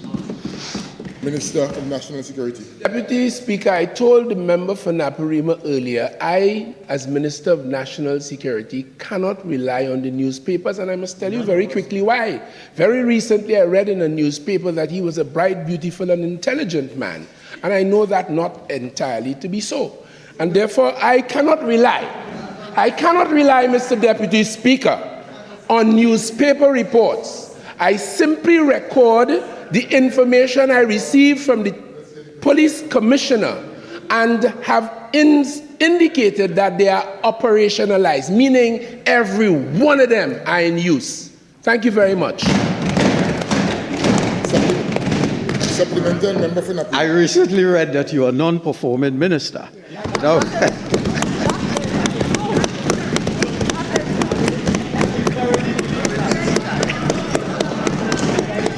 And I do very believe that. I asked the question, and I asked the question again. But the minister said that he's not responsible for the safety of citizens of Trinidad and Tobago. What systems are in place to ensure that they are actually being used and not sitting somewhere on an office chair? I will give the minister the opportunity. Proceed. You see why I can't believe the newspaper? Exactly. One, again, recently said he was a bright man. Mr. Deputy Speaker, let me repeat for the benefit of the apparently difficult to understand, confused member for Naparima. These systems, the 1,200 of them, are in use by every single person in the police service to whom they have been issued. Final supplement. Yeah, I do verily believe when I read the U.S. report that Trinidad is not a safe place. I ask you the question again. Again, directed. Yes, I ask through you. I ask him the question again. Why is his leadership not producing the results such as we would expect from the use of body cameras on the officers of the TTPS? Minister of National Security, you have an answer? Absolutely not. I'm tired and bored of the member for Naparima at this juncture. I've answered the question for the benefit of the Parliament and the people of Trinidad and Tobago. Thank you, members. Honorable members, the time allocated for questions and notice has now expired. And in accordance with Standing Order 2910, the Chief Whip has indicated that the unanswered question be postponed to a later sitting. Introduction of bills on the supplemental order paper, the Firearms Amendment Bill 2022. Motions relating to the business or sittings of the House and moved by a minister. Leader of the House. Leader of the House. Thank you. Mr. Deputy Speaker, having regard to the correspondence received from the President of the Senate in relation to the establishment of the Joint Select Committee to consider and report on the Fisheries Management Number 2 Bill 2020 by March 31st, 2023, I beg to move that the House concur with the Senate in the establishment of the committee and that the following 6 members be appointed to serve on that committee: Mr. Stephen McClatchy, Mr. Kennedy Richards, Ms. Shamfa Kajo, Mr. Brian Manning, Mr. Ravi Ratiram, and Mr. Rushton Parry. Thank you, Mr. Deputy Speaker. Honorable members, the question is that the House concur with the Senate in relation to the establishment of the Joint Select Committee to consider the report on the Fisheries Management Number 2 Bill 2020 by March 31st, 2022, and that the following 6 members be appointed to serve on the committee: Mr. Stephen McClatchy, Mr. Kennedy Richards, Ms. Shamfa Kojo, Mr. Brian Manning, Mr. Ravi Ratiram, Mr. Rushton Parry. All in favor say aye. Aye. Any against? I think the ayes have it. Leader of the House. Thank you very much again, Mr. Deputy Speaker. Mr. Deputy Speaker, having regard to the correspondence received from the President of the Senate in relation to the establishment of the Joint Select Committee to consider and report on the Shipping Bill 2020 by March 31st, 2023, I beg to move that the House concur with the Senate in the establishment of the committee and that the following 6 members be appointed to serve on the committee: Mrs. Penelope Beckles-Robinson, Mr. Marvin Gonzales, Mrs. Lisa Morris Julian, Mr. Keith Scotland, Mr. Devendranath Tanku, and Mr. Dinesh Rambali. Thank you very much, Mr. Deputy Speaker. Honorable members, the question is that the House concur with the Senate in relation to the establishment of the Joint Select Committee to consider and report on the Shipping Bill 2020 by March 31st, 2023, and that the following 6 members be appointed to serve on the committee: Mrs. Penelope Beckles-Robinson, Mr. Marvin Gonzales, Mrs. Lisa Morris Julian, Mr. Keith Scotland, Mr. Javindranath Tanku, Mr. Dinesh Rambali. All in favor say aye. Aye. Any against? I think the ayes have it. Public business, government business, bills, second reading. I call upon the Attorney General.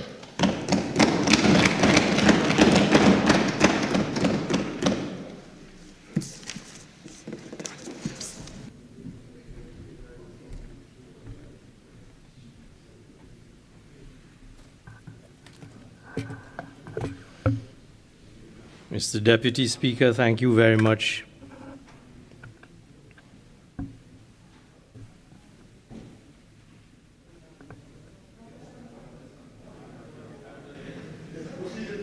Thank you very much. And with your leave, Mr. Deputy Speaker, may I indicate that I am before this Honourable House to move with respect to the bill, the Civil Aviation Amendment Bill 2022, at the request of the responsible Minister of Works, who asked me to assist given his commitment to other pressing business of the state. I beg to move that a bill entitled An Act to Amend the Civil Aviation Act, Chapter 4903, be now read a second time. The bill before this House, Mr. Deputy Speaker, is a very short bill, and the intent of that bill is to provide for the continuation and continued availability of a competent board of suitably qualified, experienced persons.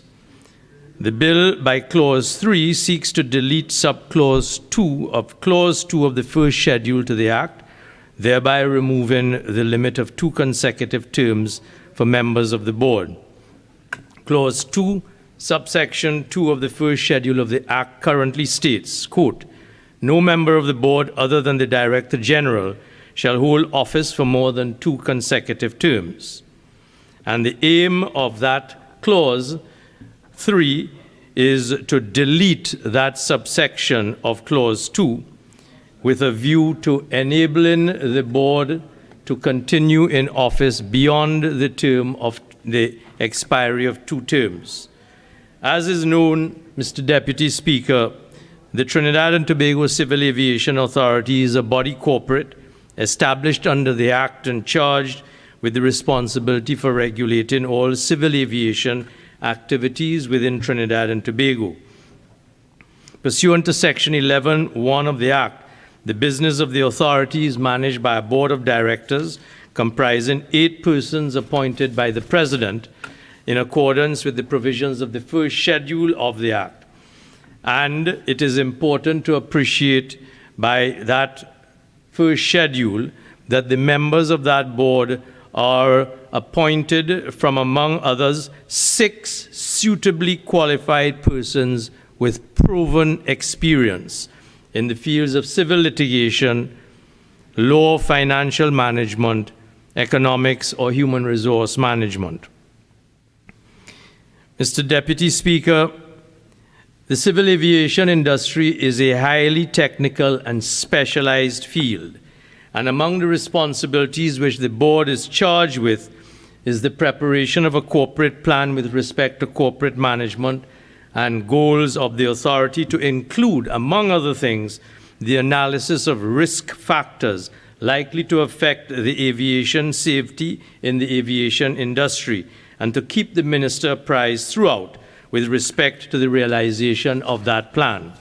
It is therefore important in that respect, therefore, to have members of the board constituted from among persons with suitable qualifications and proven experience as specified in the schedule. The governance of the industry requires a keen appreciation and understanding of international responsibilities and obligations, and the board must therefore be competent continuously in areas that touch and concern aviation, including aviation risk management, in order to effectively discharge its governance and its functions.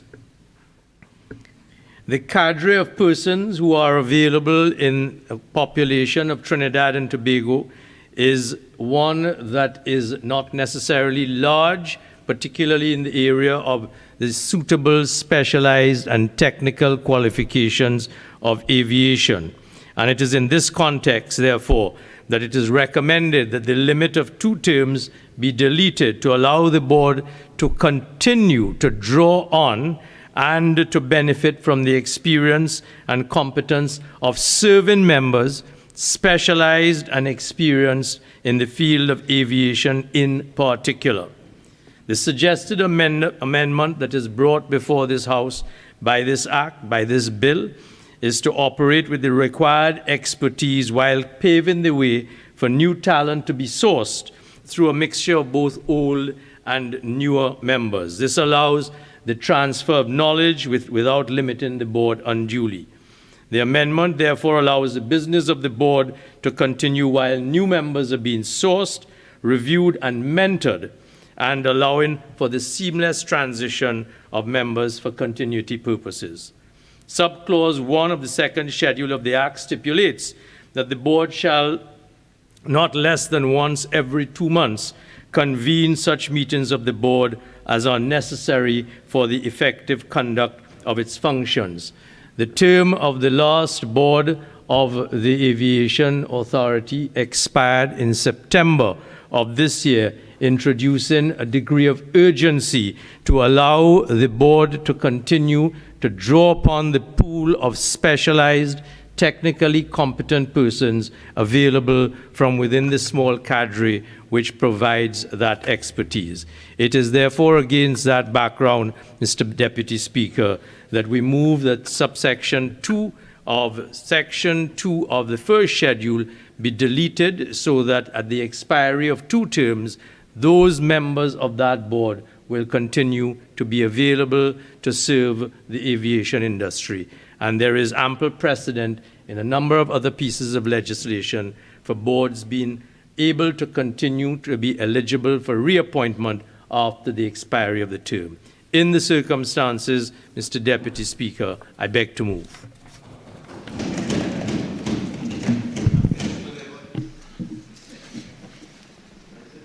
Honourable members, I shall now propose the question for debate. The question is that a bill entitled An Act to Amend the Civil Aviation Act, Chapter 4903, be now read a second time. I recognize the member for Urupuch East.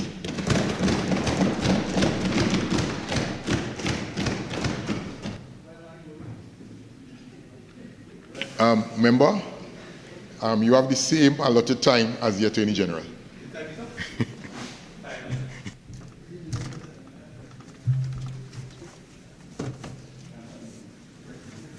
Thank you very much, Mr. Deputy Speaker.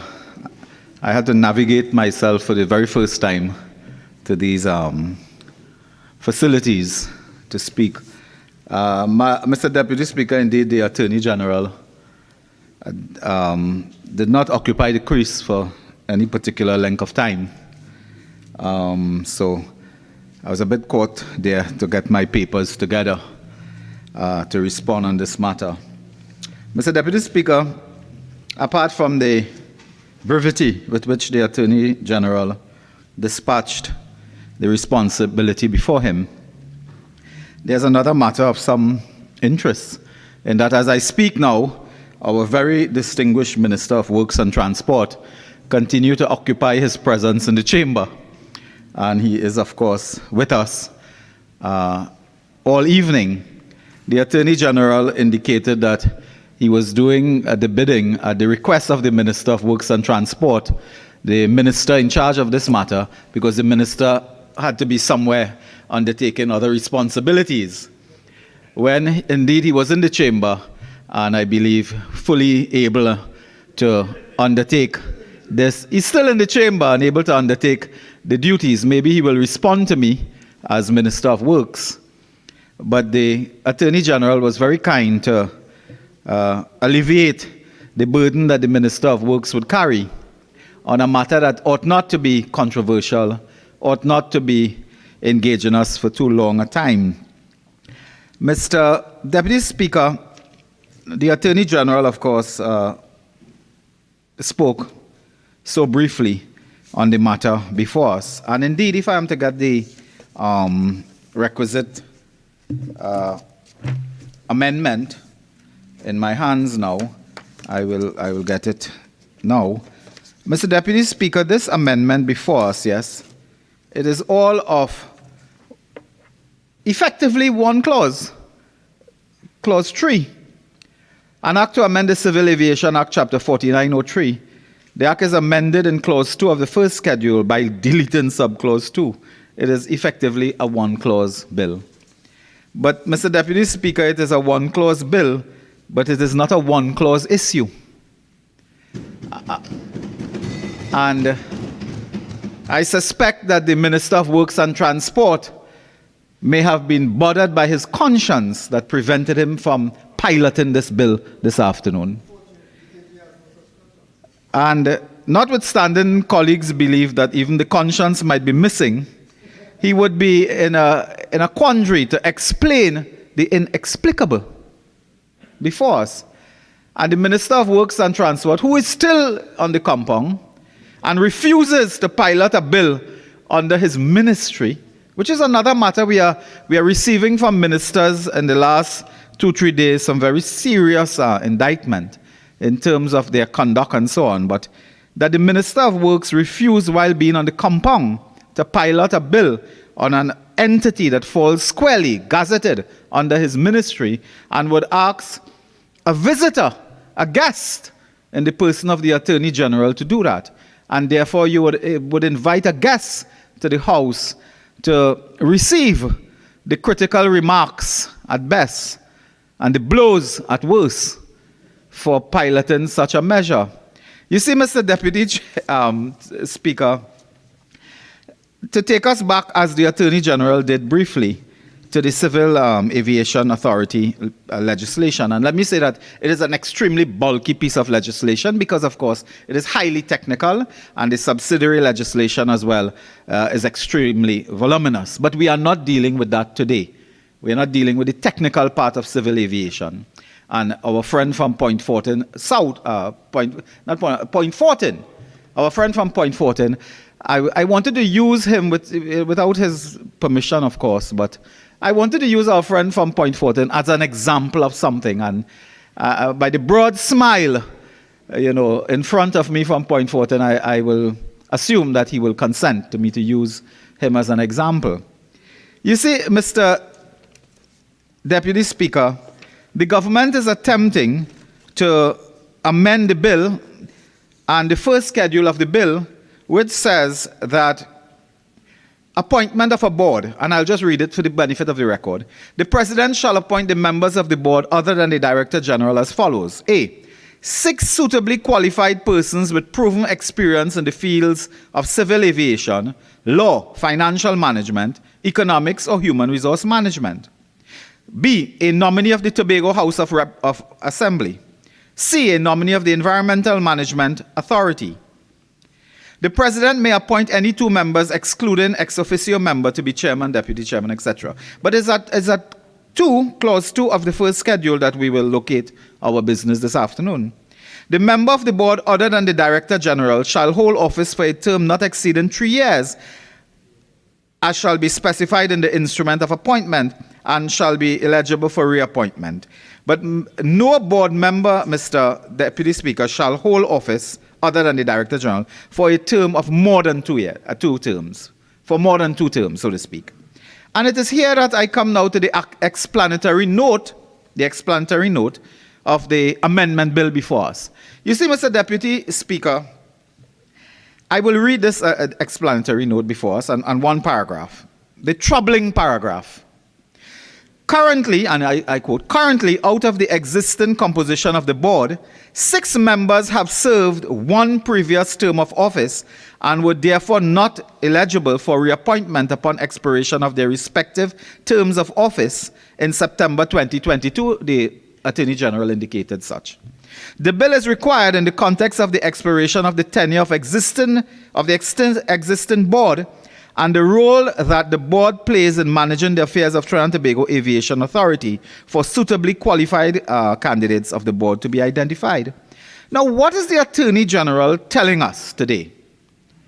Mr. Attorney General, you are telling us today that we cannot find 6 suitably qualified persons with proven experience in the fields of civil aviation, where one is present in the House today and sitting in the seat of the member for Point Fortin. We cannot find persons qualified in the field of law. Well, you could look to the UNC. There are brilliant lawyers all around the UNC. They are winning every case these days. You cannot find anyone qualified in financial management.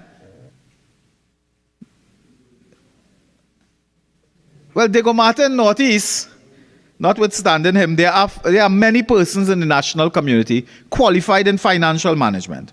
You cannot find anyone qualified in the field of economics. Now, that is a difficult proposition. We cannot find anyone qualified in the field of human resource management. Is this a credible argument? Is this credible to come to the Parliament and say, we want to amend the Civil Aviation Authority Act 4903 to give the opportunity for members of the board who are there now to continue in office because we cannot find suitably qualified persons to do that job. Something is wrong. And you see, Mr. Deputy Speaker, who are on the board now? They are in public office, so we should go now. Mr. Thomas E. Lawrence. I don't know the gentleman. I cannot say anything bad about this gentleman. I don't know him.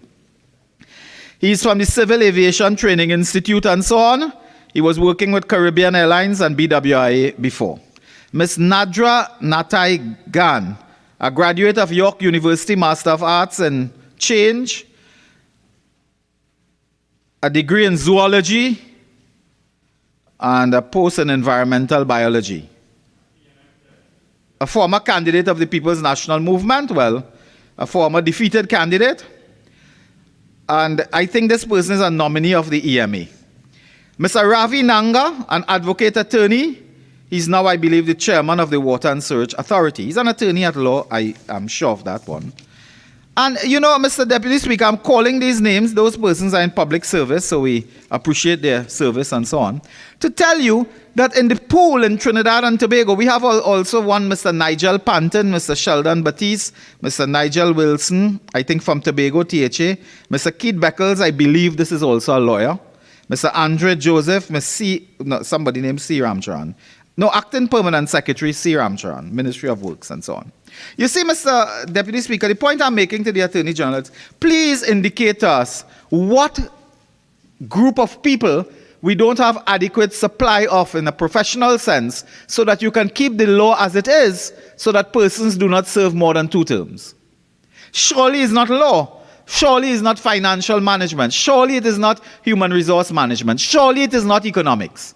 The Attorney General pointed us in the direction of persons who are with experience in civil aviation.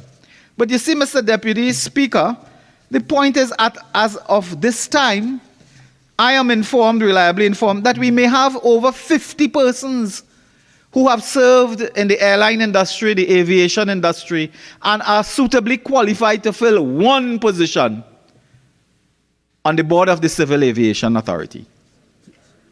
And we can find, so we cannot understand the argument that we cannot find persons. Are they not engineers? Are they not air traffic controllers? Are they not pilots, like our friend from Point Fortin? Are they not retired pilots, air traffic controllers, engineers? We are told that the pool may be about 50 persons at this time.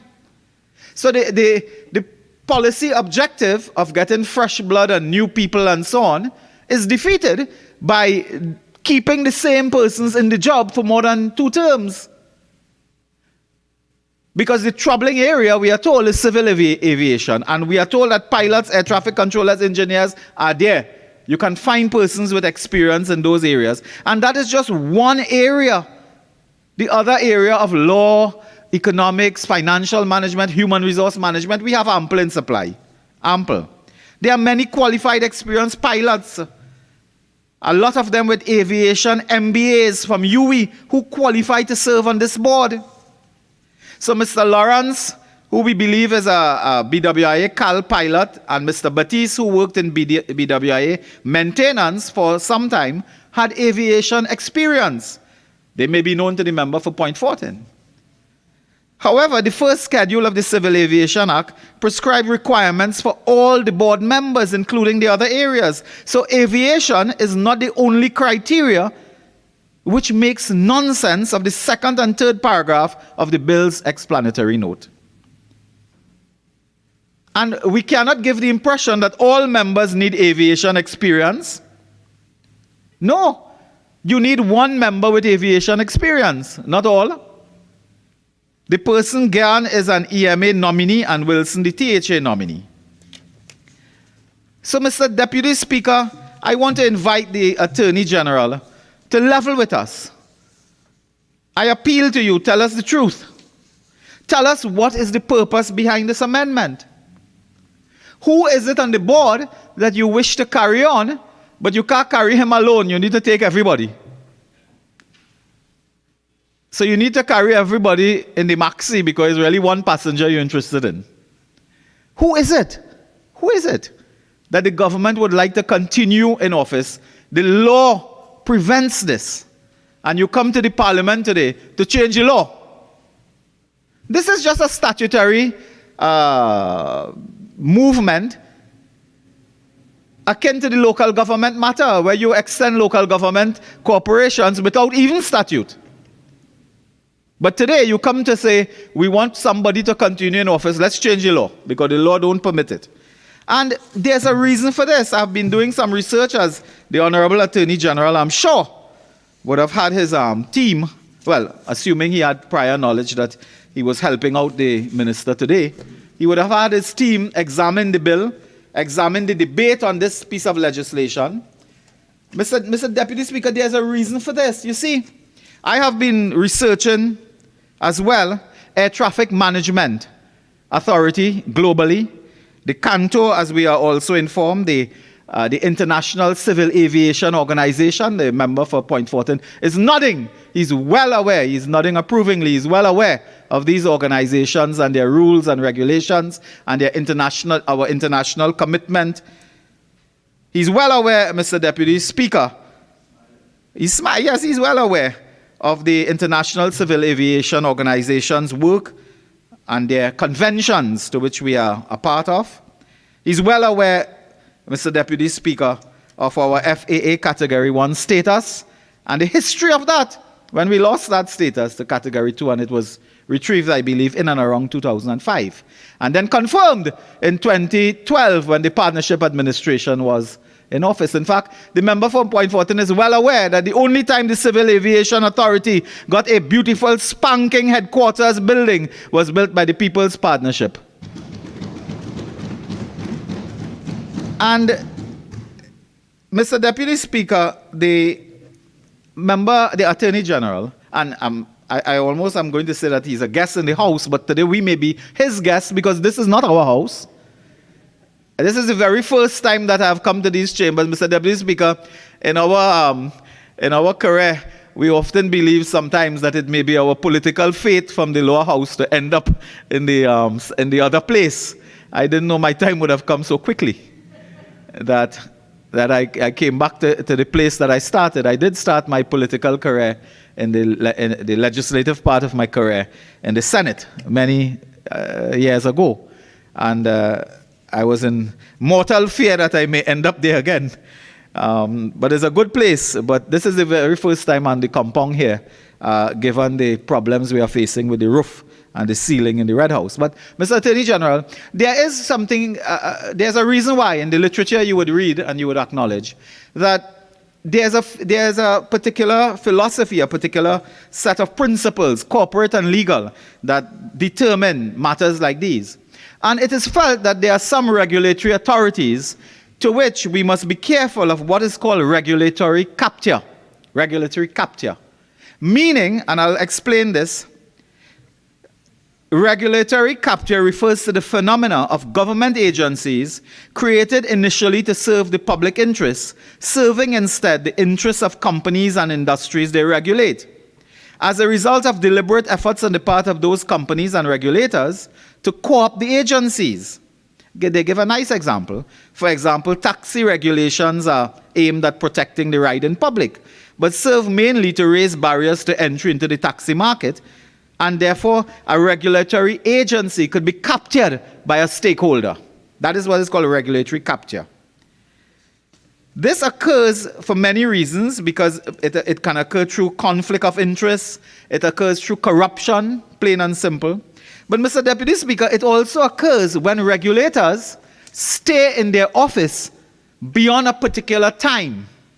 They can be captured by stakeholders in the industry, who can therefore manipulate, dominate their policy positions, their decisions on their boards, and so on. And the motivation for a particular stakeholder to capture a regulatory agency is mainly economic. And the aviation industry, as we all know, is a multi-billion-dollar industry. This is big. This is big. It involves everything, the purchase of aircrafts, advice on purchase, advice on maintenance, advice on almost everything conceivable. And a company, a regulatory agency operating, but a company may seek to capture the regulatory agency in order to gain a competitive advantage over its rivals. An industry may seek to capture the agency in order to entrench incumbent companies in the industry and raise barriers to entry by upstart competitors. Quite recently, Logan Air in the United Kingdom, I believe, Logan Air has just received slots at, what they now is, prize possession, a slot at the Heathrow Airport. Logan Air just got that as a domestic UK carrier because of the fallout with the Russian airline. So the Russian airline out of Heathrow, and Logan Air, which is a British domestic airline, which was, I believe, almost in bankruptcy, they just got the slots at Heathrow. This is the kind of business that you operate, and a slot at Heathrow is a major, major fine for you. We lost 2 for BWI. I believe it was a PNM government that allowed that too. Mr. Deputy Speaker, so regulatory agencies are thought to be susceptible to capture by stakeholders around, and those stakeholders can meet and treat with officers, agents, board members of a regulatory agency when they stay there too long. And that is the reason, one of the important reasons, why the drafters of this particular mammoth piece of legislation held the view that you can appoint persons as directors, but they ought not to serve more than 2 consecutive terms. Because then they become part of the sector, and they can be easily captured by stakeholders in this multi-billion-dollar sector. And this is why when we were putting together the parliament, a previous parliament in which I was also a member, and putting together this legislation and amending, we had some amendments over the years and regulations, we were very careful that we ought not, unlike what obtains, the Attorney General did point out, there are other regulatory agencies in our jurisdiction that allows for this continuity of directors and so on. I believe Central Bank, Security Exchange Commission, Environmental Management Authority, I believe. But there are others. But in this business, a multi-billion-dollar business involving transnational corporations and so on, we thought that we should put a full stop after 2 consecutive terms. And that is why we did that. And when I say we, the Parliament, it was a former Manning administration was involved in this matter as well. You see, Mr. Deputy Speaker, surely the Attorney General is not telling us that we don't have ample human resource capacity in civil aviation, in law, in economics, in financial management, in economics. Come with the next story. Maybe you want to argue later that they are doing some important work that continuity is required. Well, you didn't say that, so I imagine we can't go there now. But we should, as a parliament, we should at all times resist this type of change. We should resist this, where you allow persons to stay in these offices for what could be 10, 15, 20 years or forever. This is not healthy for the corporate body. It is not healthy for the purpose that the Attorney General read, Section 11 of the Civil Aviation Authority Act. The Attorney General read that. But doing this is not healthy towards that section. It is not healthy. Because you see, Mr. Deputy Speaker, civil aviation is an amazing area. You know, it is an amazing area because an ordinary passenger boarding up an airplane goes on the plane, he thinks that the pilot is there, the co-pilot, we have flight attendants and so on, we have ground staff, we have everything. But your life, every time you board this aircraft, your life is in your hand. It is in your hand because of several areas, several things happening. And civil aviation is a critical, fundamental part of the travel airline industry that determines life and death. It determines life and death. And to remind you of that, Mr. Deputy Speaker, I just recall, it was just, I believe, a few weeks ago, we had a story. Piarco's radar system was down during near collision. The air traffic control radar system at Piarco International Airport was inoperative when the pilot of a JetBlue aircraft was forced to take evasive action to prevent a possible collision with Caribbean Airlines aircraft on a Sunday, a few weeks ago. This was confirmed by Director General of the TNT Civil Aviation Authority, Francis Regis. So the Civil Aviation Authority plays a critical role, life and death. A radar system was down. 2 aircrafts could have collided in midair. And they were saved, just for the record, I don't want to leave it there. This was saved because, and as aviation expert Ramesh Lachmedial explained to a Guardian newspaper story, that what transpired in this case of a radar being non-functional, they resorted to procedural air traffic control. With this method, the pilots report their GPS position, heading, and altitude via two-way radio to the controller, who records it on a strip. With radar, the controller can see where each aircraft is with the heading and altitude. So the radar software has a conflict resolution feature that red flags whenever 2 aircraft breach the vertical and horizontal separation minima. Member for Point Fortin understands that well. So what saved the day was the onboard traffic collision avoidance systems and so on. I don't want to get into that too much. It's a technical area. But the point I make is these things are managed by civil aviation. Civil aviation is managed by a board. So it is life and death. And if the board expired, according to the minister, September 2022, those of us on this side cannot understand why the government, the cabinet, all cabinet members are here, including members of the government and so on, could not have found 6 persons, of which 2 are already nominees of EMA and THA, could not have found 4 persons qualified in law, financial management, economics, and civil aviation, and say, let's put our board together, a new board. Because unless I'm mistaken, I don't believe the expert in civil aviation need to be the chairman, necessarily. So you can put together a board. Surely you have that. But you see, Mr. Deputy Speaker, if it is that someone here is a sacred cow, someone here is a friend of someone on high, and will require to continue, wants to continue, and high government officials want them to continue, then the law prohibits that.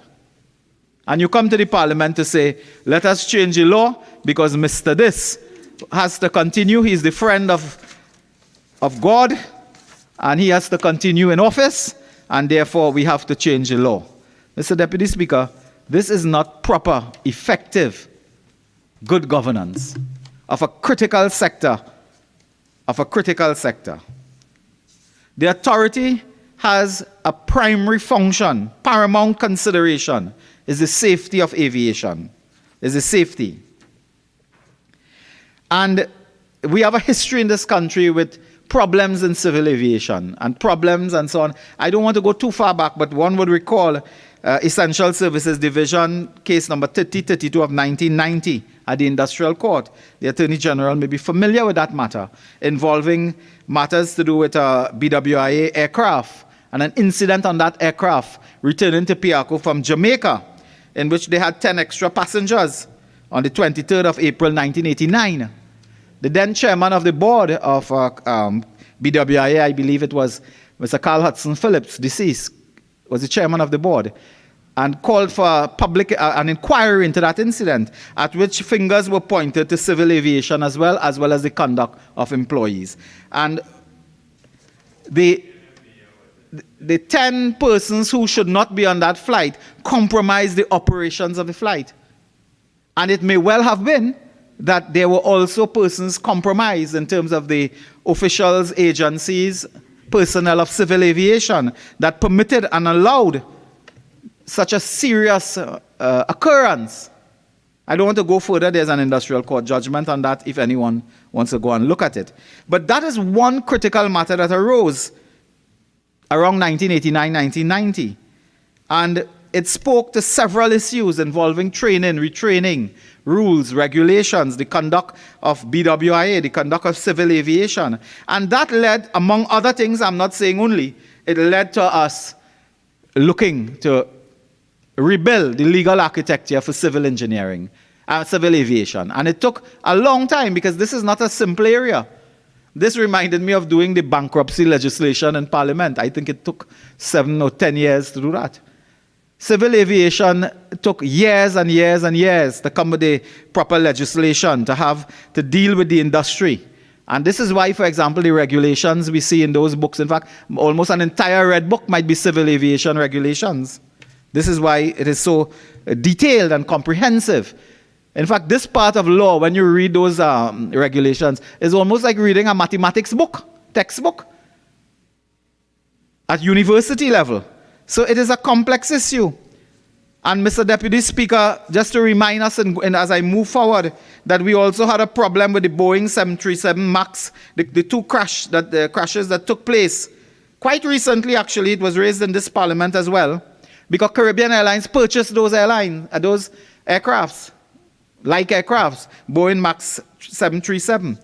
And again, there was a huge investigation by, I think, the United States Congress into this matter and produced a voluminous report, again speaking to civil aviation, the role of civil aviation, and how they may have undermined certain requirements in law and allowed certain things to happen. I don't want to get into that either, because that is not before us.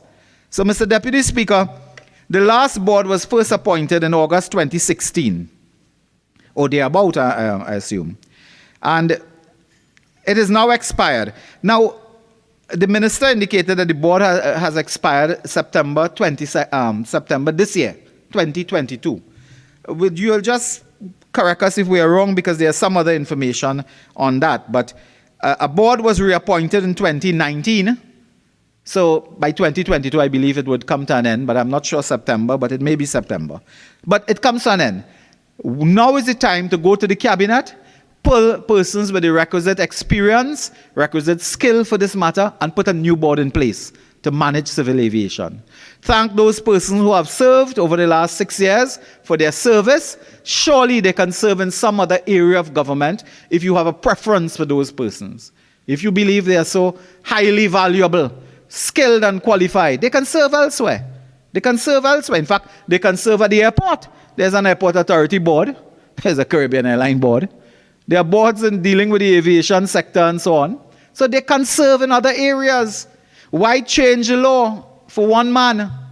Why change the law? Well, you can easily get persons, Mr. Deputy Speaker, qualified in this area. Why change it? I would like to ask the Attorney General, and this is a question I had for the Minister of Works, but regrettably, he's not with us. He was with us earlier when we started the debate, but I think he would have left by now. Did the Ministry of Works receive advice from the officials and the professional staff at the Ministry of Works and Transport? Did you receive advice? Well, did the Ministry of Works receive advice, not the Attorney General, that suggested that the government ought not to take this course of action in the context of regulatory capture, in the context of having persons there too long in such a very serious multi-billion-dollar sector? Did the Ministry of Works and Transport receive legal advice against doing this? Because it is not the same as the central bank and the environmental management and other things that the minister has written. I mean, some of those boards, yes, they preside over big business and mega business and so on, but not all the time they involve life and death that way. They may involve economic life and death, but not human beings in the way that civil aviation deals with it. So, Mr. Minister, those are some of the issues that we wish to raise on this side. I know that the Attorney General is not the Minister of Works and Transport, and may, being relatively new to the compound as well, may not have had some interfacing with civil aviation, with the business of that entity, may not even be known to the members of the current board. So it would be really ill-advised to ask the Attorney General to, respond in any detail to some of these matters, but we place it on the record nevertheless. And Mr. Deputy Speaker, with those few words, I thank you for the opportunity. I recognize the member for Lupino Bonnet.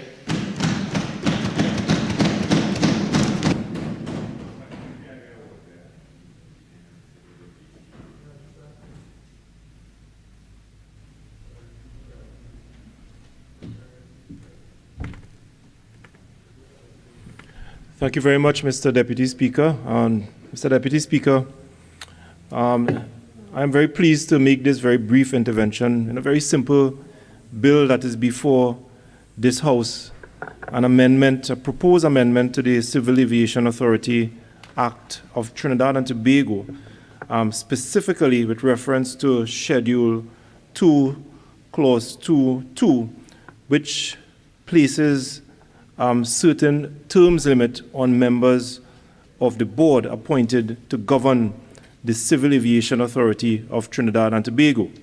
But before I do so, Mr. Deputy Speaker, let me just take a couple minutes to respond to the previous speaker, obviously trying to create the impression that there is some kind of conspiracy, there is some kind of hidden agenda on the part of the government of Trinidad and Tobago in moving this very simple amendment to the Civil Aviation Authority of Trinidad and Tobago Act.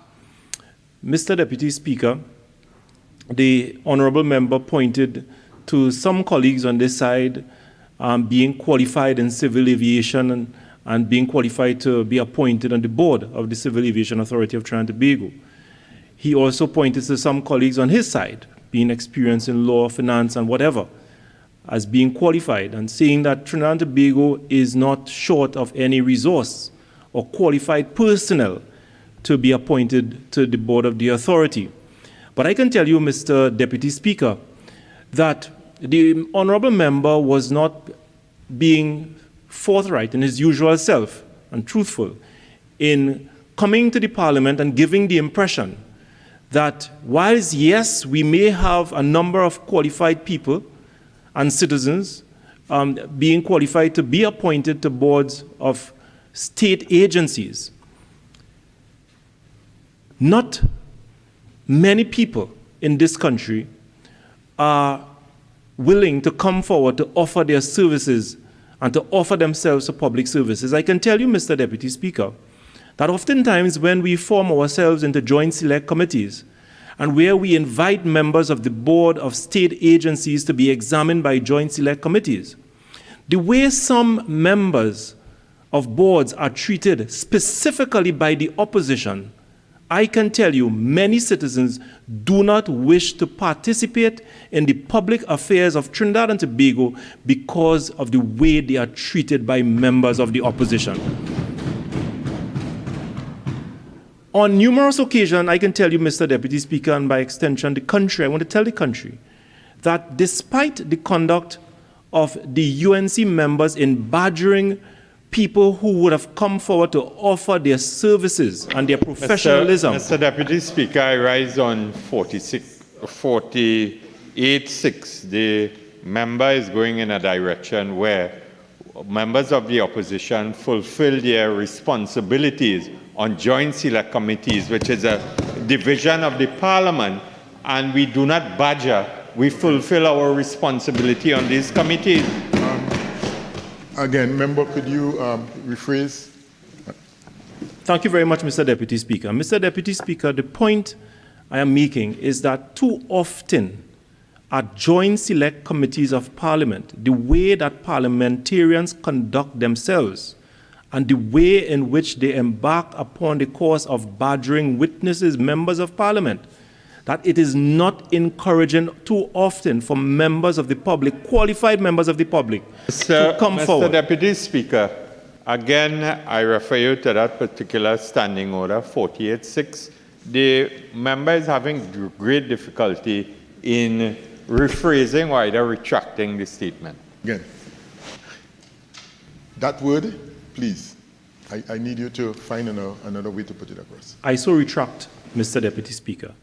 Mr. Deputy Speaker, in Trinidad and Tobago, yes, we have a number of qualified people who are willing to come forward and offer their services to the people of Trinidad and Tobago in the public space, to be appointed on boards.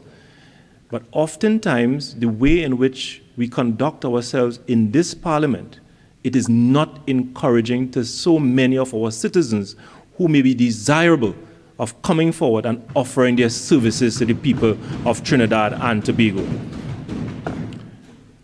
And Mr. Deputy Speaker, the Civil Aviation Authority of Trinidad and Tobago is an authority in which we can all be proud of as citizens of Trinidad and Tobago. The Civil Aviation Authority, Mr. Deputy Speaker, has been in receipt of a number of regional and international commendation for its work and its level of professionalism, not only to Trinidad and Tobago, but at the Piarco Flight Information Region, serving several communities and several countries in the region. It is an authority that we can all be proud about.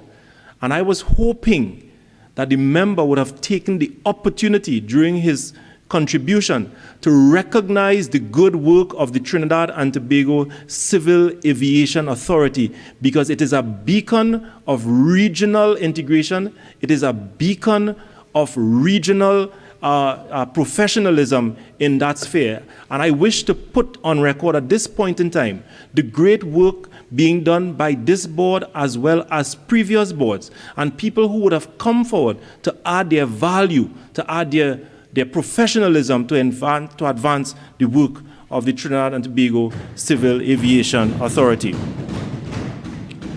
But Mr. Deputy Speaker, I would have served in the Ministry of Works and Transport on several occasions. I can tell you, and I can tell this country, that oftentimes the ministry would have found itself in grave difficulty in getting suitable persons who are willing to come forward and serve on the authority. And that is the very critical point that we make, and we have to understand. Yes, we do have people who are trained in law. We do have a lot of our citizens who are trained in accounts and finance and other field of endeavors. But very few people are willing to come forward because of the various challenges that they have to face in offering their services in the public space. And oftentimes, the Civil Aviation Authority, throughout the last 20 years, I can tell you, would have gone on for several periods without a board. Not because we have the absence of citizens who are qualified, but citizens who are willing to come forward and offer their services to the people of Trinidad and Tobago. And this is what this clause is seeking to do. Where you have a board, a functioning board, guiding and providing good management and good leadership to the authority, there's absolutely nothing wrong. No allegations of corruption, no allegation of mismanagement of public funds, no allegation of mismanagement of its responsibilities under the Act, and with a willingness to continue to serve, but yet still clause 2.2 of the schedule preventing the government from ensuring that you have a board in place to continue good governance. This simple piece of legislation will ensure that you have continuity in the management of the Civil Aviation Authority of Trinidad and Tobago. Mr. Deputy Speaker, we can take, for example, the provision, a similar provision in the St. Christopher and Nevis Civil Aviation Authority Act. And what we are doing here is nothing different from what obtains in other Caribbean jurisdictions. Nothing is out of the ordinary. Perhaps at the point in time when we passed the Civil Aviation Authority of Trinidad and Tobago Act, we believe as a parliament that it was necessary at that point in time to put that restriction on term limit. But we would have passed that piece of legislation over 20 years. We would have had now the benefit of time to look back and examine ways in which we can enhance the governing legislation, removing restrictions where those restrictions may not be and may not augur well for the good functioning and management of the Civil Aviation Authority. But sometimes, Mr. Deputy Speaker, and oftentimes in the drafting of legislation, we look towards precedents and we look towards other Caribbean and international jurisdictions in the crafting of some of these legislative provisions. And I can tell you that what we are seeking to do here today in this Parliament is not out of the ordinary. And I wish to put on record and wish to read in the record the provision of the St. Christopher and Nevis legislation governing the appointment of Board of Directors of the Eastern Caribbean Civil Aviation Authority. And it stipulates the board, Article 10, clauses 4.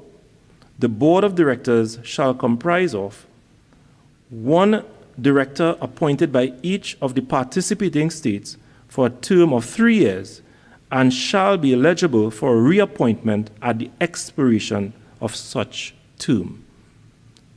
Very much in alignment with what we are seeking here to do in this Parliament. One director appointed by each of the participating states for a term of 3 years and shall be eligible for reappointment at the expiration of such term.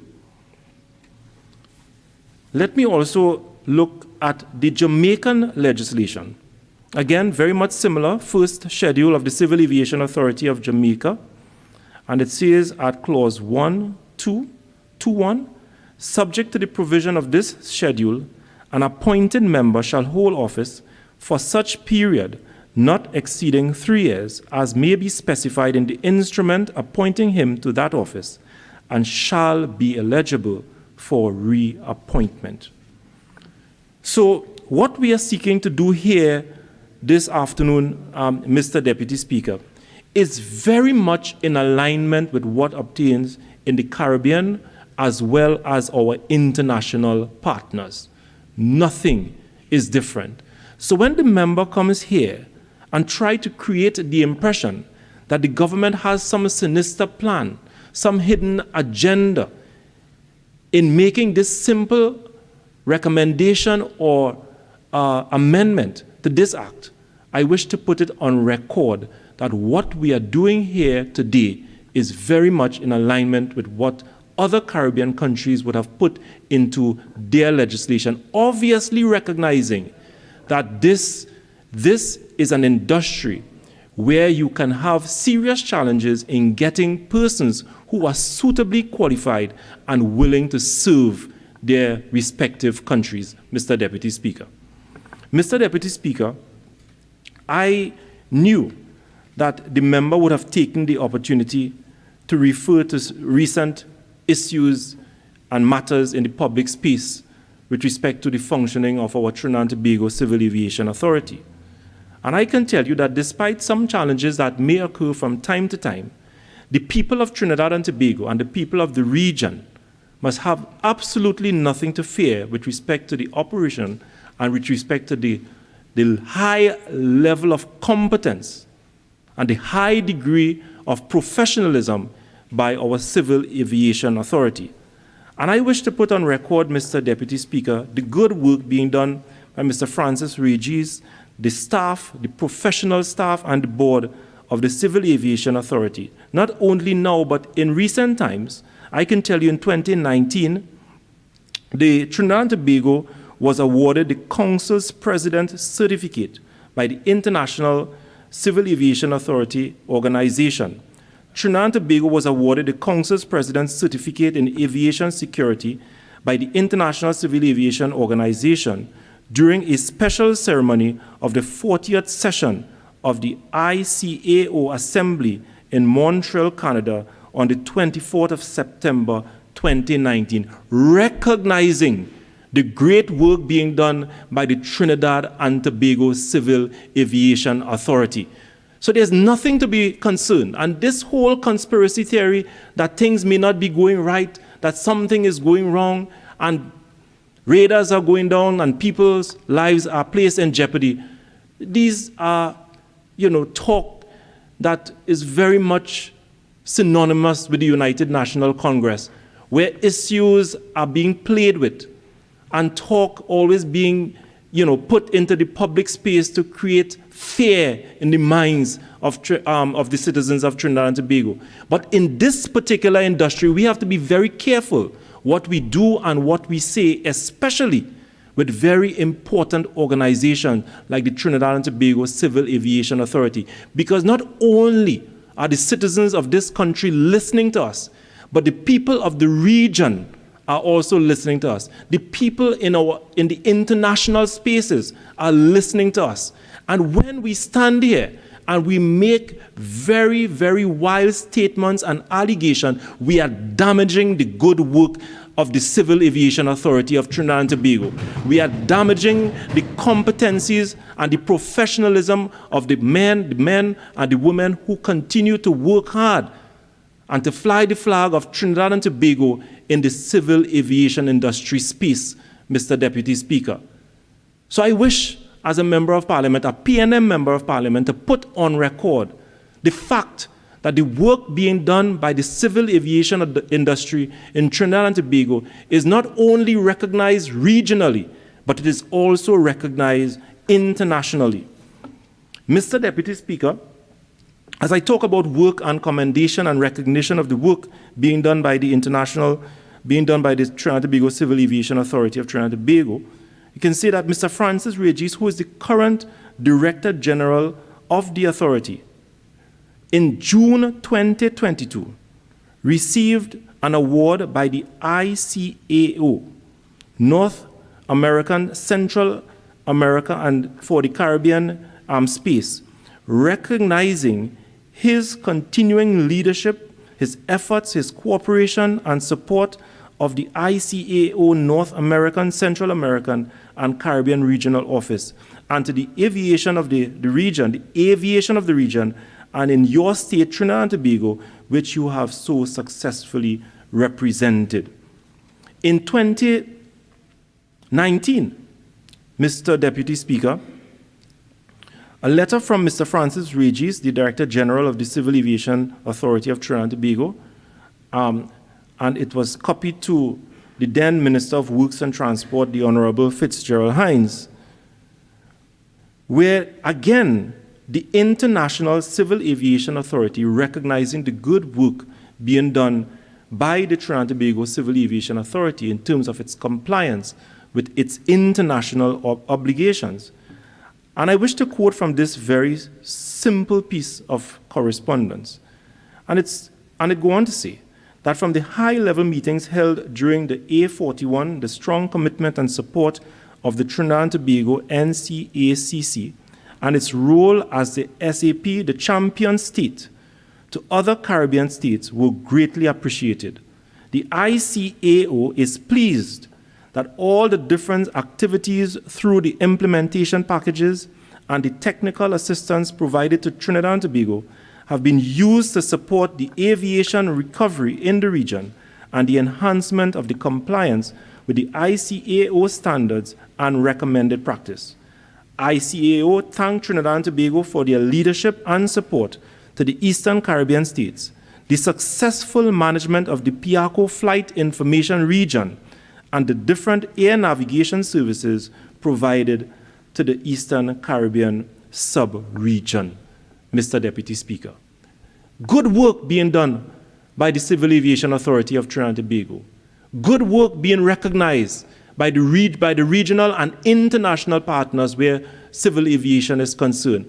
And as a parliament and as elected members of the parliament, we must take the opportunity, whilst we may be prone to always see things from a negative standpoint, as the UNC always does, that good work is being done by the people of Trinidad and Tobago. Good work is being done by our professionals that are being recognized regionally and internationally. And we take this opportunity to thank them for their good service, not only to us in the region, but to their international partners who are also recognizing their good work. And therefore, as we come again to this very simple piece of amendment, all we are asking the Parliament is to allow a board to remain in place, a board that would have done good work to ensure that we maintain our leadership in the region where these matters are concerned, to allow the board to continue. And Mr. Deputy Speaker, it does not mean that the minister or the government will no longer have the right or the authority to make changes on the board as the situation requires. It simply means that if you have a good board in place and a good leadership team in place, that should not be discontinued simply by a provision which stipulates that you cannot go beyond 2 terms. What we are seeking to do is to allow continuity in the civil aviation and the management of the Civil Aviation Authority of Trinidad and Tobago.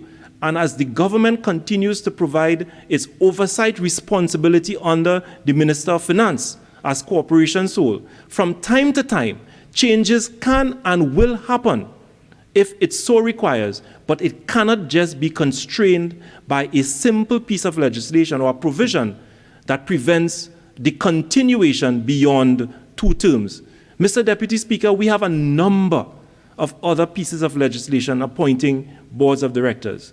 The Public Transport Services Association of Trinidad and Tobago, the Trinidad and Tobago Electricity Commission, the Water and Sewage Authority Commission, the Environmental Management Authority. All of these are authorities that are governed by pieces of legislation with provisions in those legislation appointing boards of directors. And if we were to accept the position being put forward by the member for Oropouche East, then we should ask ourselves, why not bring all these pieces of legislation to the Parliament and insert in them similar provisions like Clause 2.2, preventing their reappointment beyond 2 years. He came here and he made a song and dance, creating this impression that the government has some sinister agenda to protect someone on the board. Then if his argument holds, then perhaps we should do the same thing for other boards that are managed and that are incorporated by an act of parliament. It simply does not make sense. Simply does not make sense. And therefore, Mr. Deputy Speaker, I wish to give my fulsome support to this very simple piece of legislation, an amendment.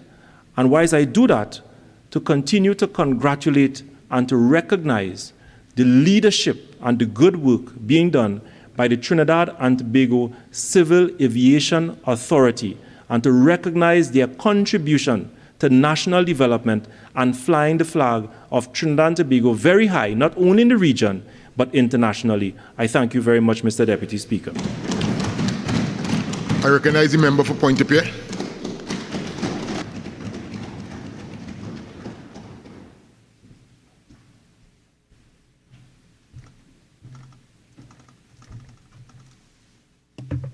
Thank you, Deputy Speaker, for allowing me to join this debate. I don't intend to be very long, but I just want to add a few things to what my colleague from Oropouche East would have said when he debated early on.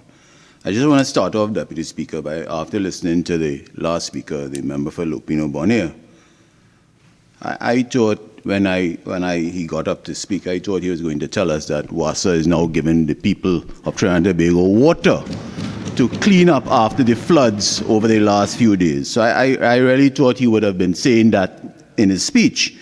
And I want to first start off by saying that like myself and member for Oropouche East and the opposition members, we agree that the Civil Aviation Authority, they do good work for the country of Trinidad and Tobago. They keep us safe, our flying public safe in the airs. So there's no question about it when the member for Lopino-Bonaire talks about, that if we don't appreciate the work of the Civil Aviation Authority, and I want to put it on record, we do appreciate the hard work of the Civil Aviation Authority and the employees of the Civil Aviation Authority. And listening to the member for Lopino-Bonaire and the Attorney General, they keep using the word, this is a simple amendment. And like my colleague from Oropouche East, we do not feel it is a simple amendment, Deputy Speaker. And after also listening to the member for Lopino-Bonaire, there's something I would say, when you try to oversell something, you start to wonder what was the reason for the oversell by the member for Lopino-Bonaire. And so maybe my colleague from Oropouche East is correct. There's something else in this amendment that the Attorney General has piloted here this afternoon on behalf of his colleague, the Minister of Works and Transport, who this authority falls under. And he's not here this afternoon to debate his own simple amendment, as they put it, Deputy Speaker.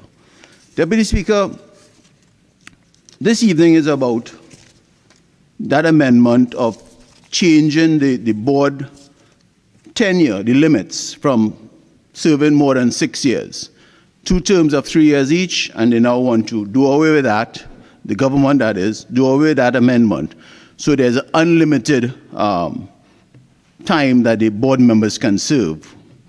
Deputy Speaker. Deputy Speaker, when I look at the website of the Civil Aviation Authority, and I'm reading from the website, the primary function of the authority, which is the Civil Aviation Authority, is to maintain a standard of safety and efficiency in the civil aviation system that is at least equal to the standard of safety prescribed by the Chicago Convention. And I know my colleague from Point 14 will know what I'm talking about, the Chicago Convention, and any other aviation convention agreement or understanding to which Trinidad and Tobago is a party, Deputy Speaker. And it goes further, and this is from their website, to regulate in accordance with the Act or other written law, 1, civil aviation operations in Trinidad and Tobago, 2, the operations of Trinidad and Tobago aircrafts, 3, the operation and maintenance organization in respect of aircrafts on the Trinidad and Tobago register. I wouldn't go into other details that the Trinidad on the website. And when you look at the message from the director, Deputy Speaker, it is critical for what we are debating here today, the importance of this civil aviation and having a board in place, Deputy Speaker. Deputy Speaker, the authority is governed by a board of directors comprising 8 members. I think the Attorney General had mentioned that in his opening remarks, appointed by the President of the Republic of Trinidad and Tobago to manage the business of the authority. It goes on to say, and I want to put this on record, because when I listened to the member for Lupino Bonaire, and the member mentioned that the region is listening to us here today, and I agree with him. They're listening, and that is why we have to be critical in what we do with the civil aviation industry, or that authority for the people of Trinidad and Tobago and the region, Deputy Speaker. Deputy Speaker, on the website, it goes on to say, the government of the Republic of Trinidad and Tobago has the responsibility for the provision of air navigation services within the airspace above its territory. In addition, Trinidad and Tobago is responsible for the provision of air navigation services within an airspace known as the PIACO Flight Information Region, FIR, of some 750,000 square miles. 750,000 square miles. That includes the airspace over the entire group of Eastern Caribbean islands, from north of Antigua to the south of Trinidad, and stretching eastward to halfway across the Atlantic. So, Deputy Speaker, and it goes on, the volume of aircraft movements within the PIACO averages in excess of over 400 movements, which is airplanes, flights, during a busy period, a day per day during a busy period, Deputy Speaker. So, Deputy Speaker, the area that we are talking about is not only PIACO or the Trinidad and Tobago airspace that is our Civil Aviation Authority responsible for. It is responsible for, as I just read out from their website, over 750,000 square miles, Deputy Speaker. And it is also responsible for the safety of individuals while they are in an airplane traveling within that airspace, Deputy Speaker. So, Deputy Speaker, it's a very important amendment that we are considering here this afternoon. So, Deputy Speaker, when you also look at the Act, Deputy Speaker, the Act says the responsibilities of the board. And it is very important to understand the responsibilities of the board, Deputy Speaker. And I'm reading from the Act, the board, there shall be a board to manage the business of the authority, comprising 8 persons, I won't repeat that. The board shall conduct its proceedings in accordance with provisions of the second schedule. The board shall appoint a suitably qualified person to perform the functions of the secretary, etc.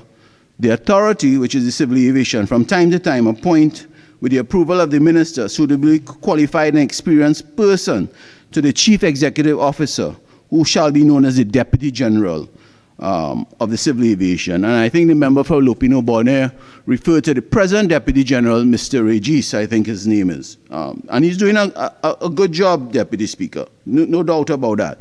I think the last one we had was Mr. Lakshmi Dial, and I think he did a tremendous job when he was Director General in the Civil Aviation before Mr. Reggie's Deputy Speaker. So, Deputy Speaker, our concern, as the member for Oropouche East had mentioned, given the, and I've just mentioned, sensitivity and importance of the Civil Aviation Authority, when the framers of this act back in 2001 put on limits, 2-term limits of 3 years each, there was a purpose for that, and it had to do with ensuring that given the volume of airspace that this Civil Aviation Authority is in charge of, to ensure that the board of directors who are put in place for no more than 6 years, 2 terms of 3 years each, do the job and do not become complacent. And sometimes complacency could lead to nepotism, it can lead to familiarization, it can lead to favoritism, Deputy Speaker. And I think that is one of the reasons that they had put these 2-term limits on this particular board, Deputy Speaker. And I agree, we agree that it should remain. I think our member for Oropouche has maintained that. And we would have thought that if you want to have a continuity from board after the 6-year term limit, they might have brought an amendment, the government might have brought an amendment today, just seeking to extend that board limit of no more than 6 months while they get a new board in place, Deputy Speaker. So these are the things that we thought that the government would have come here today instead of just doing away with the term limits of Board of Directors, Deputy Speaker. Deputy Speaker, when you look at Schedule 2, or when you look at Schedule 2 that this amendment talks about, Deputy Speaker, the second schedule talks about the meeting of the board, the chairman, for where there's any reason the chairman is unable to act, the deputy speaker holds on, and so forth. It talks about convening of meetings, it talks about the quorum, it talks about procedure at meetings, etc., Deputy Speaker.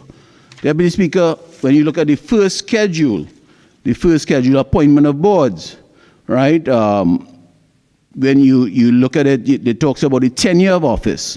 In 2.1 of the first schedule, a member of the board, other than a Director General, shall hold office for such a term not exceeding 3 years, as shall be specified in instrument of appointment, and shall be eligible for reappointment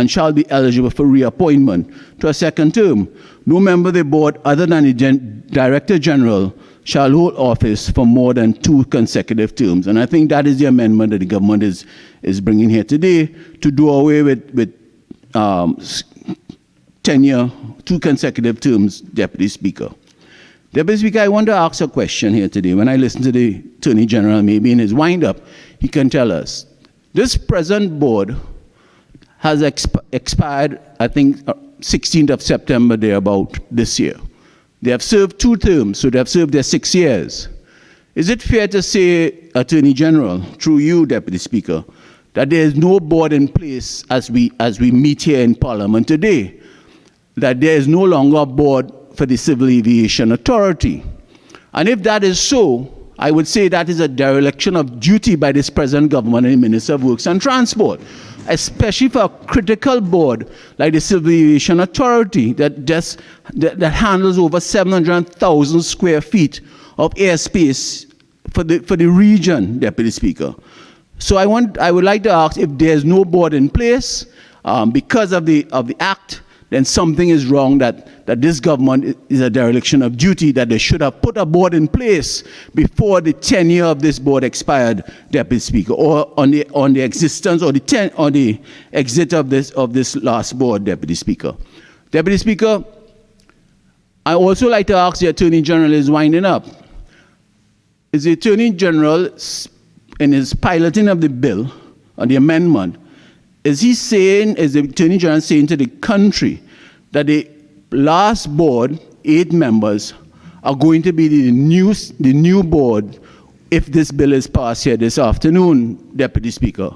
Or are they going to, or is this government have in place a new 8 members to sit on this board, Deputy Speaker? Because you have a new THA administration in place, and I'm asking, this government should give the THA to at least pick their own representative as a board member on the Civil Aviation Authority, because the act calls for a member from the THA, appointed by the THA, to sit on the Civil Aviation Board, Deputy Speaker. So I'm asking if it's going to be carte blanche that the last 8 members are going to be the new 8 members if this bill is passed here this afternoon, Deputy Speaker. Deputy Speaker, both members who spoke referred to an incident that happened on October 11th. The Piarco is a Trinidad Guardian media release. The Piarco radar system was down during the near collision. I wouldn't rehash everything because I remember my colleague from Oropouche East went through that area. But I want to ask, if this incident happened, when this incident happened, did we have a board in place?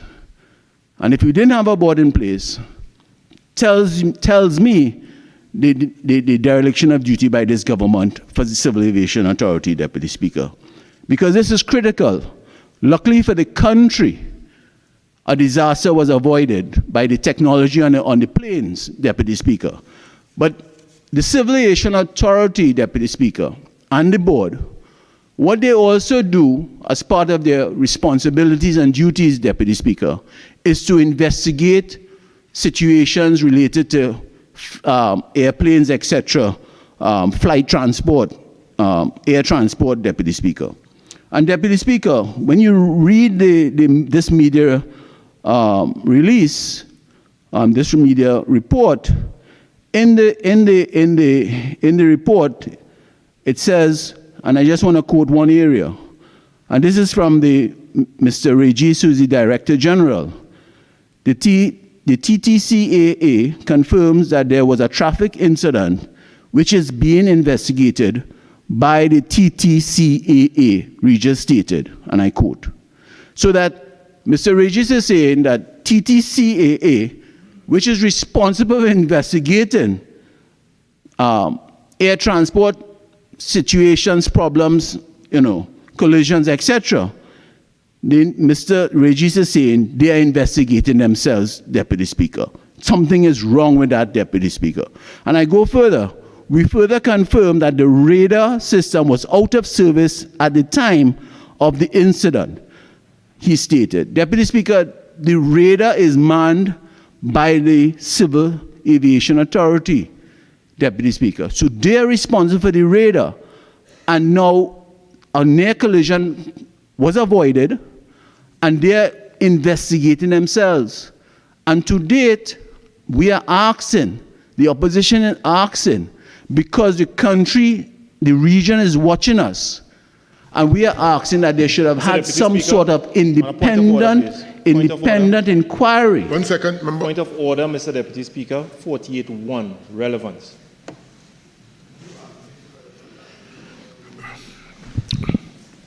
Overruled. Thank you, Deputy Speaker. Deputy, I just responding to the member from Lupin Bonnet because he also raised this media release. Thank you, man. So the opposition is calling, based on this incident, that to have an independent investigation by independent individuals into this near collision that was avoided, Deputy Speaker. And Deputy Speaker, when you read this article, the last board that was in place, if they were doing their job as a board, Deputy Speaker, the parts or the issues with the radar should have never happened under their tenureship, Deputy Speaker. So if this government is going to bring them back as a new board, the opposition has a problem with those individuals, Deputy Speaker. Deputy Speaker, we are saying the civil aviation should have a competent board. We agree on that. But we feel, like the member for Oropouche East, there's a cadre of professionals in Trinidad and Tobago that the government can draw on, not necessarily political individuals who are friendly to them, Deputy Speaker. Deputy Speaker, under our tenureship, the PP partnership, under Mrs. Kamala Prasad Bissessa as Prime Minister, we had a member as Deputy Vice Chairman. His name was Neil Mohammed. he's not, I don't think he's a UNC member. I think he went up against me in Pointe-a-Pierre. I think that was he's a very good individual, very good man. And I think his only downfall was that he tried to go up against me in Pointe-a-Pierre, and the record showed that, but he's a good friend of mine. He's a very good friend of mine, and he was very competent. And we saw his competence. That's why the PP government, under Mrs. Kamala Prasad-Bissessar, had put him as vice chairman as Civil Aviation Authority Deputy Speaker. So there's a cadre of individuals, and we feel that the Civil Aviation Authority should be, the board members should be independent individuals, not political appointees, that can lend assistance not only to the country, but for the entire region, Deputy Speaker. So, Deputy Speaker, while I listened to the Attorney General in piling the bill and the member for Lopino Bonnier as being a simple amendment, we have an issue with the change of the tenureship of the board from more than sitting 2 terms. We feel that the country has enough qualified individuals to be on the board, Deputy Speaker, and we have an issue with this simple amendment. With those few words, Deputy Speaker, I thank you.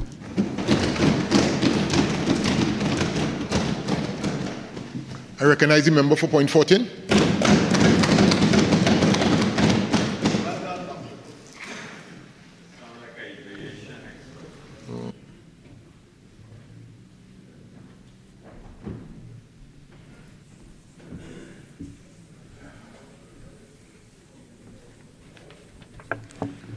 Thank you for recognizing me, Mr. Deputy Speaker.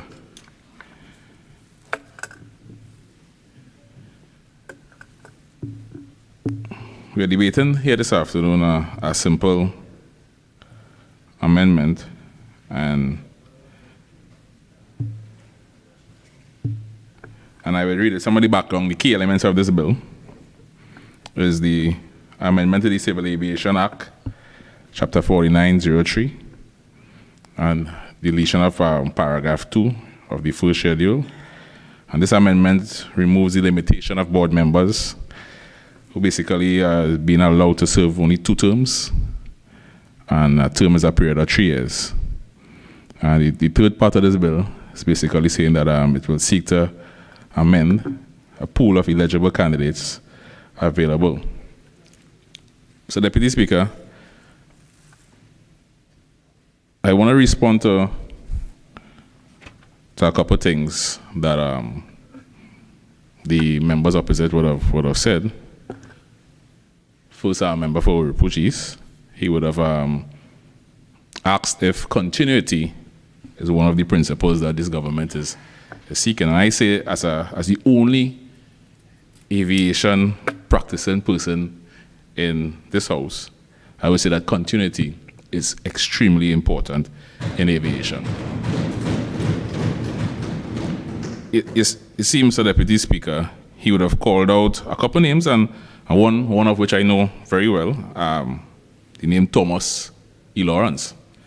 And if anybody in Trinidad and Tobago could be considered an aviation expert, it is Thomas E. Lawrence. He also went on to say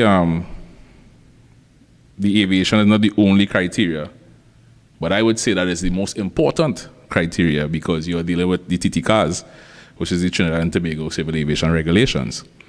And as an aviation person, you have to be able to lead the charge in ensuring the safety.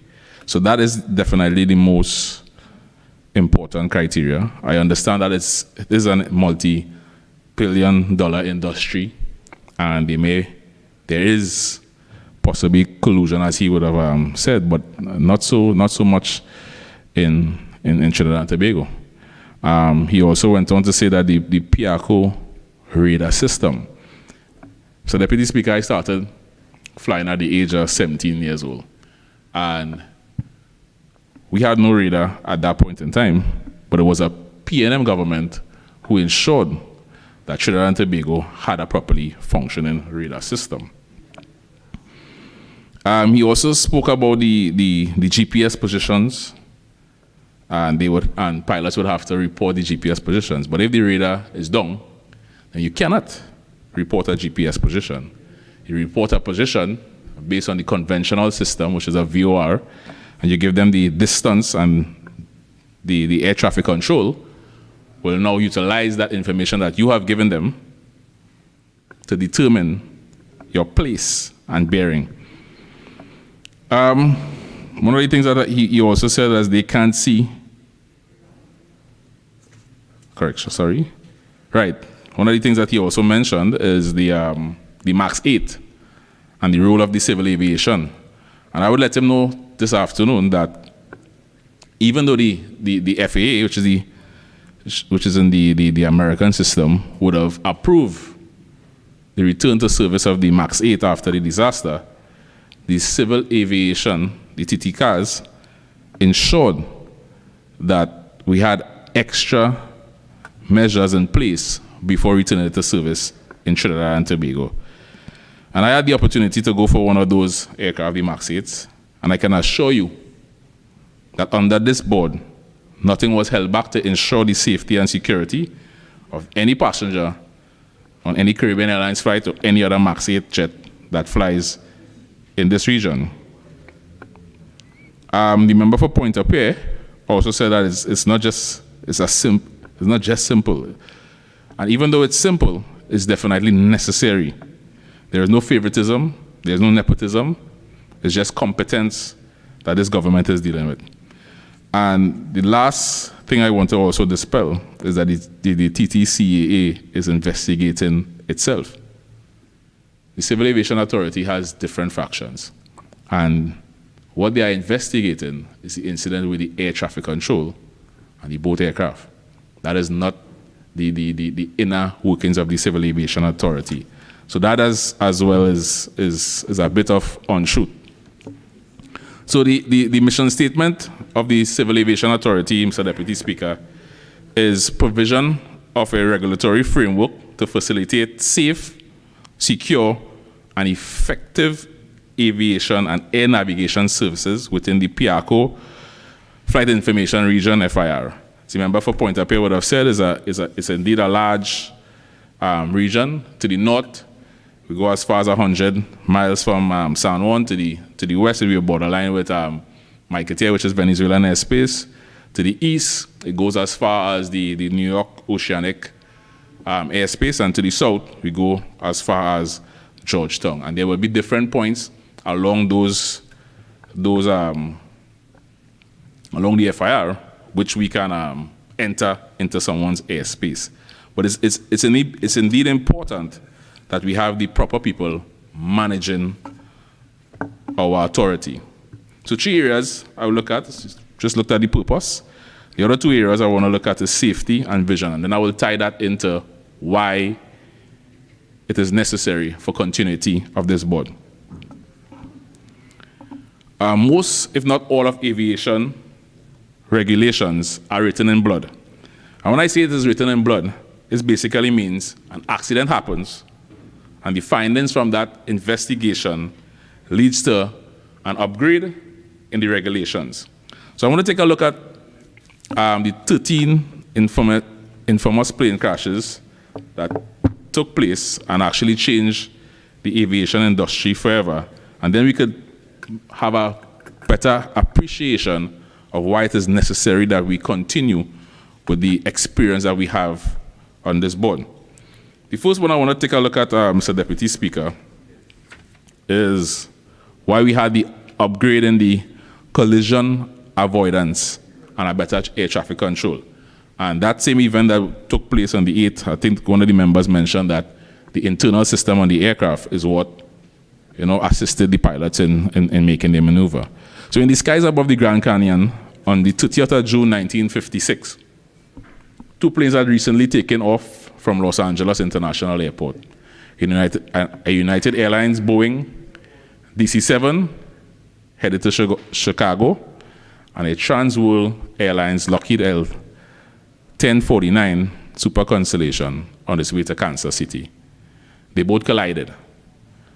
All 128 passengers on board were killed. And based on that incident,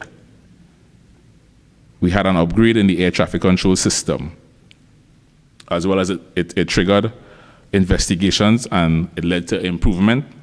One of the improvements was a TCAS system, which all aircraft are now mandated to have. Second one, the upgrade is cockpit teamwork. On December 28, 1978, a United Flight 173, a DC-8, approaching Portland, Oregon, with 181 passengers, circled near the airport for an hour as the crew tried in vain to sort out a landing gear problem. Although gently warned of the rapidly diminishing fuel on board the aircraft by the flight engineer, the captain basically did not take heed. Unfortunately, they ran out of fuel and they crashed short of the airport. So that led to upgrading in teamwork, which is also found in the TT cars. 3, upgrading the lavatory smoke lavatory smoke sensors. The first sign of trouble on Air Canada 797, a DC-9 flying at 33,000 feet en route to Dallas to Toronto, on June the 2nd, 1983, with a wisp of smoke wafting out of a rear lavatory. Soon, thick black smoke started to fill the cabin and the plane began an emergency descent. Barely able to see the instrument panel because of the smoke, the pilot landed the airplane in Cincinnati. But shortly after the doors and emergency exits were opened, the cabin erupted in a flash fire before everyone could get out. Out of the 46 people on board, 23 died. The FAA subsequently mandated that all aircraft lavatories be equipped with smoke detectors and automatic fire extinguishers within 5 years. All jetliners were retrofitted, and fire-blocking layers of seat cushions on the floor, lighting to lead passengers to the exit in case of dense smoke. The fourth one, the upgrade was downdraft detection. Fifth, upgrade engine safety improvements. The seventh, the point here, Mr. Deputy Speaker, is that the primary thing in aviation is about safety. And we cannot trivialize experience when it comes to safety.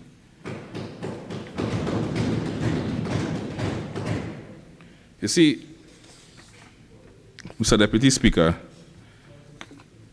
let me take you to the incident with the MAX 8. Let me just sort out this documents here with the MAX 8. Sorry, I will take you to this 11. Upgrade. Manual training to fix overdependence on automation. Around 3 hours into the journey from Rio to Paris on June 1st, 2009, Air France flight 447, an Airbus 330-200, headed into an area of severe thunderstorm activity and was never heard from again.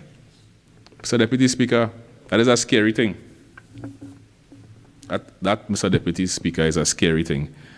And what we have in place as a practicing aviation person is the Trinidad and Tobago Civil Aviation Regulations. See, Mr. Deputy Speaker, all these events, even though catastrophic, has made the advancement of aviation possible. And if we need to continue to advance here in Trinidad and Tobago and all the other Eastern Caribbean islands that depend on the Trinidad and Tobago FIR, we need that sort of continuity. Over the last 6 years, this board has made those sort of advancements, and the experience, which is the greatest teacher, Mr. Deputy Speaker, had made flying today within this FIR and within this world a safer and effective form of transport. So, Deputy Speaker, next point is vision. As we continue to maintain our Category 1 status at both our airports, and Tobago is also set for major upgrades, it shows a level of commitment from this government and a level of commitment that they have placed in maintaining a safe and secure aviation environment. Additionally, with the widening of the pool of candidates, it provides the opportunity to make great inroads into general aviation, which is also a part of civil aviation, which would be able to provide greater jobs, opportunities for even graduates that are coming out of aviation school. And as a practicing aviation personnel, so Deputy Speaker, I can say without a doubt, once again, experience is necessary to maintain our safety and security within the aviation industry. I think the opposition today, Mr. Deputy Speaker, also indicated that the experience is necessary. And they also said today, Mr. Deputy Speaker, without saying it, that this present board has been doing a fantastic job. And the one clause, simple amendment to make today, to ensure that we maintain the safety, to me, is not a big issue. You see, the last 6 years, Mr. Deputy Speaker, I have been, and I continue to fly within the PIACO FIR. And I could say, just yesterday, Mr. Deputy Speaker, when I landed at the Miami International Airport, what greeted us was a Trinidadian inspector from the Civil Aviation Authority, ensuring that the pilots met the TT cars as well as the aircraft that we flew into Miami met the TT cars, Mr. Deputy Speaker. And that is the level of commitment that we are getting from the Trinidad and Tobago Civil Aviation Authority. And we definitely need to continue this uptick and this trend moving forward. Yes, the incident that the opposition has spoken about on the 8th of October, it did happen. But that happens a lot in aviation, and not just in Trinidad and Tobago. And we must understand that now is not the time to give somebody a blight. Now is the time for us to continue with what we know is working and continue to make those major inroads in aviation, continue to be safe, continue to make regulations that will take our aviation industry forward, continue to follow the ICAO, continue to follow the CANTUC, continue to follow all the other international bodies, whether it's the Chicago Convention or whatever convention that we need to follow. And I can say that the Civil Aviation Authority in Trinidad and Tobago is actually leading the way within this region.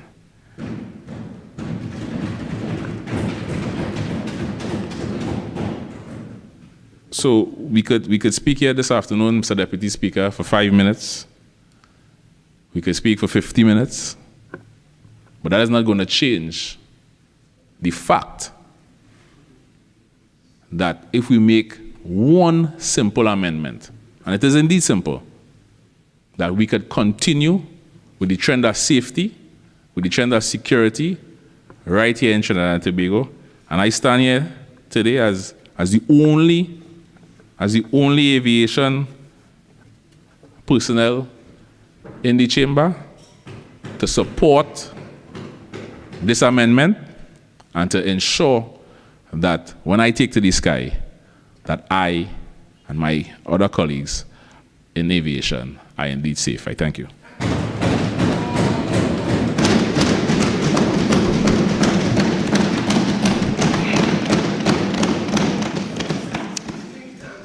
Before I recognize the Attorney General, honorable members, please join me in welcoming and acknowledging Her Excellency Ut Kion, Ambassador of the Federal Republic of Germany to the Republic of Trinidad and Tobago.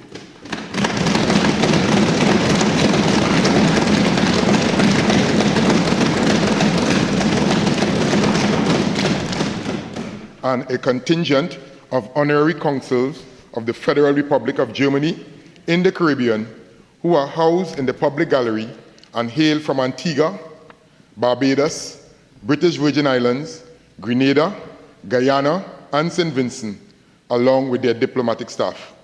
Welcome to the Republic, to the Parliament of the Republic of Trinidad and Tobago.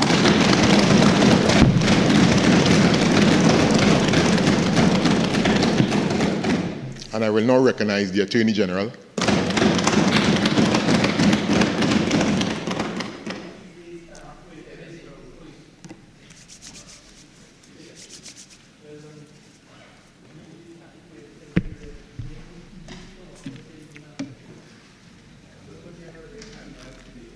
Thank you very much, Mr. Deputy Speaker.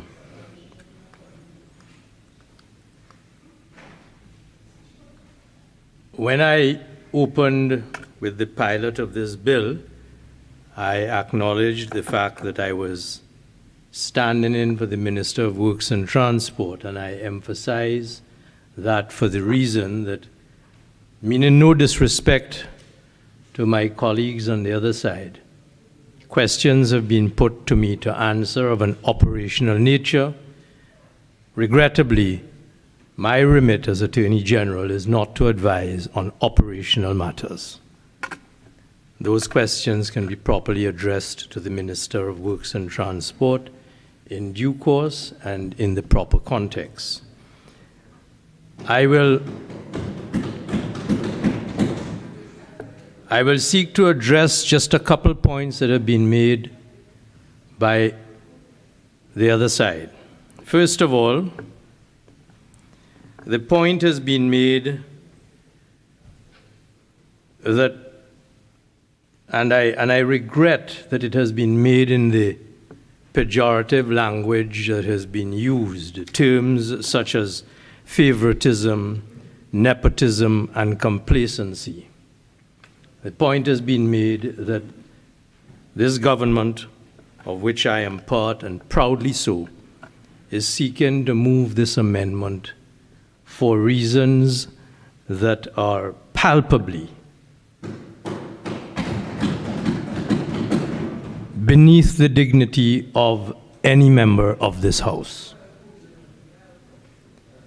And that fact is demonstrated by the fact that on both sides, we have stood today and saluted the competence of the board which has served this country as the board of the Civil Aviation Authority, and to suggest that the amendment which is being moved to provide for some sinister motive on the part of the government to keep one or other member of that faithful, competent, and exemplary board in office is to disrespect the service that they have given.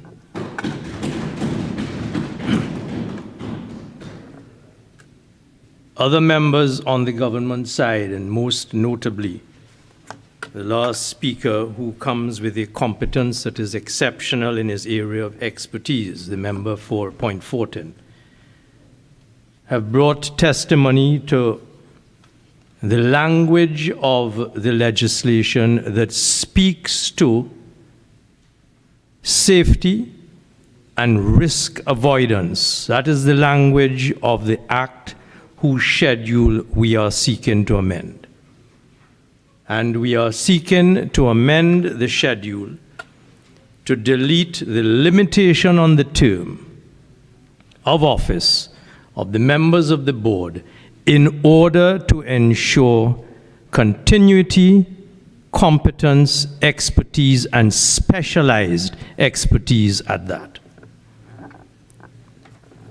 And I emphasize that. I will not repeat what I have already said. That is the intent behind this amendment. Safety. The other point that has been made, which I wish to rebut, is in the language of the member for Oropush East, who spoke of a concept which he misapplied, the concept of regulatory capture.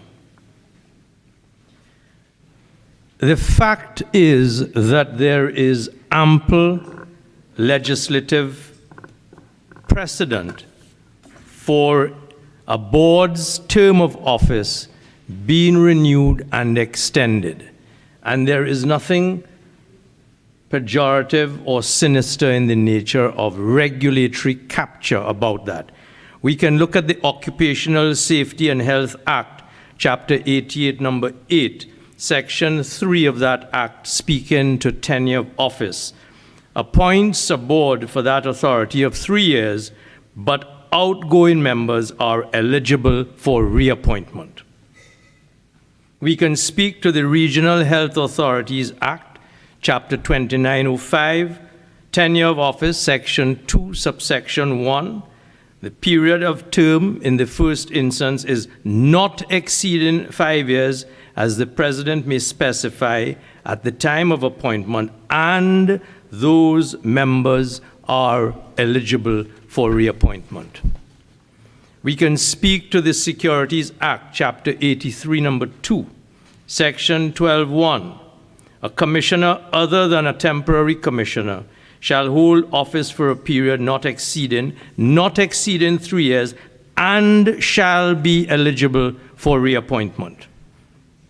We can speak to the Trinidad and Tobago Electricity Commission Act, Chapter 54, Number 70, Section 4, Subsection 3. A member of the Commission shall, subject to Subsection 4 and the revocation of his appointment, hold office for such period not exceeding 5 years as the President may direct, but a member is eligible for reappointment.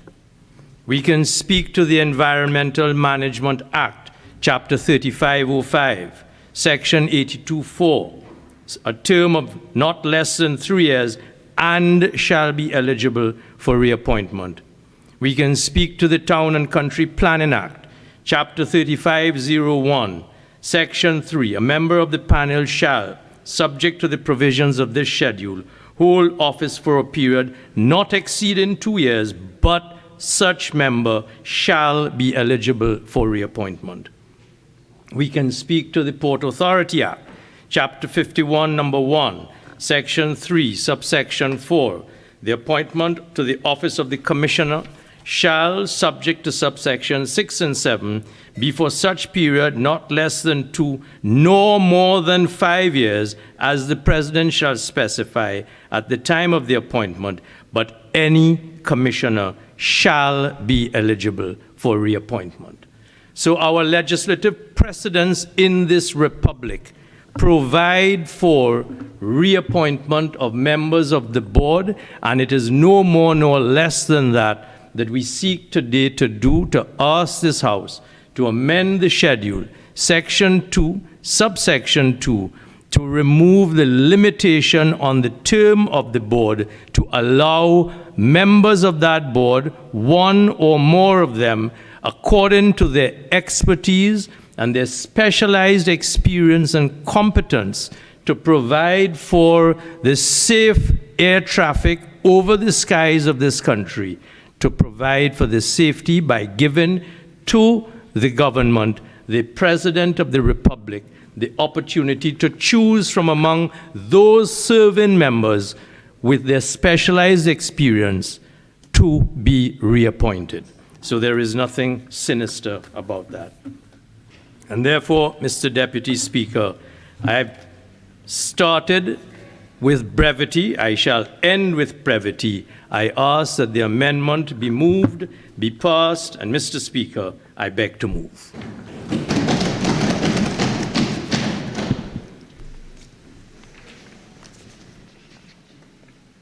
Honourable members, the question is that a bill entitled An Act to Amend the Civil Aviation Act, Chapter 4903, be now read a second time.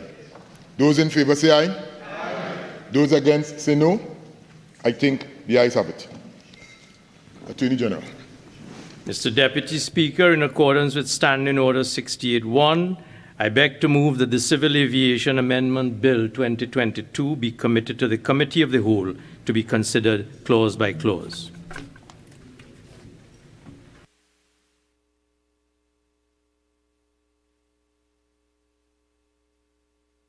Titled, An Act to Amend the Civil Aviation Act, Chapter 4903. Attorney General.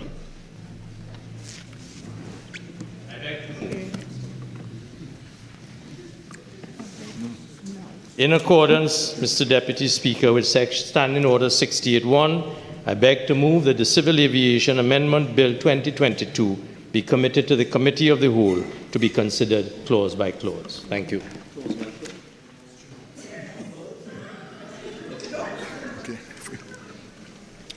Honourable members, the question is that the Civil Aviation Amendment Bill 2022 be committed to the Committee of the Whole to be considered clause by clause. That's the procedure.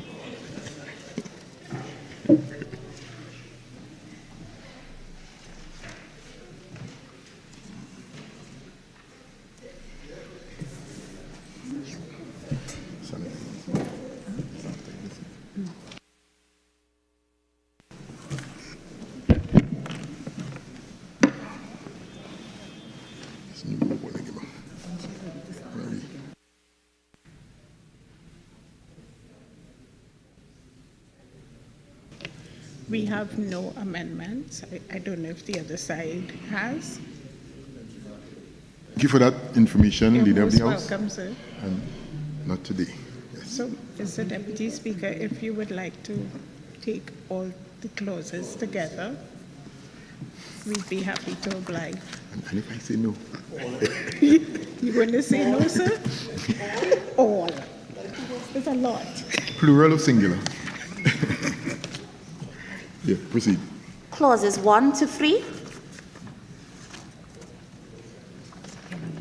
The question is that clauses 1 to 3 stand part of the bill. The question is that clauses 1 to 3 now stand part of the bill. Those in favour say aye. Aye. Any against? No. I think the ayes have it. Clauses 1 to 3 now stand part of the bill.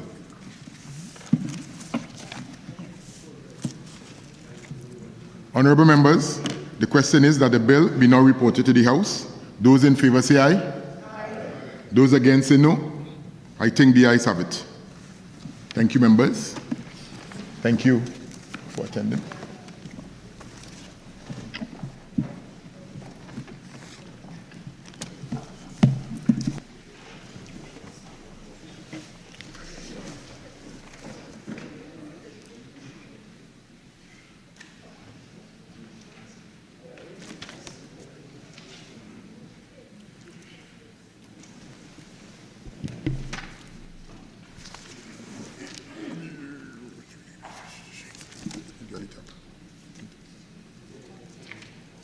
Attorney General.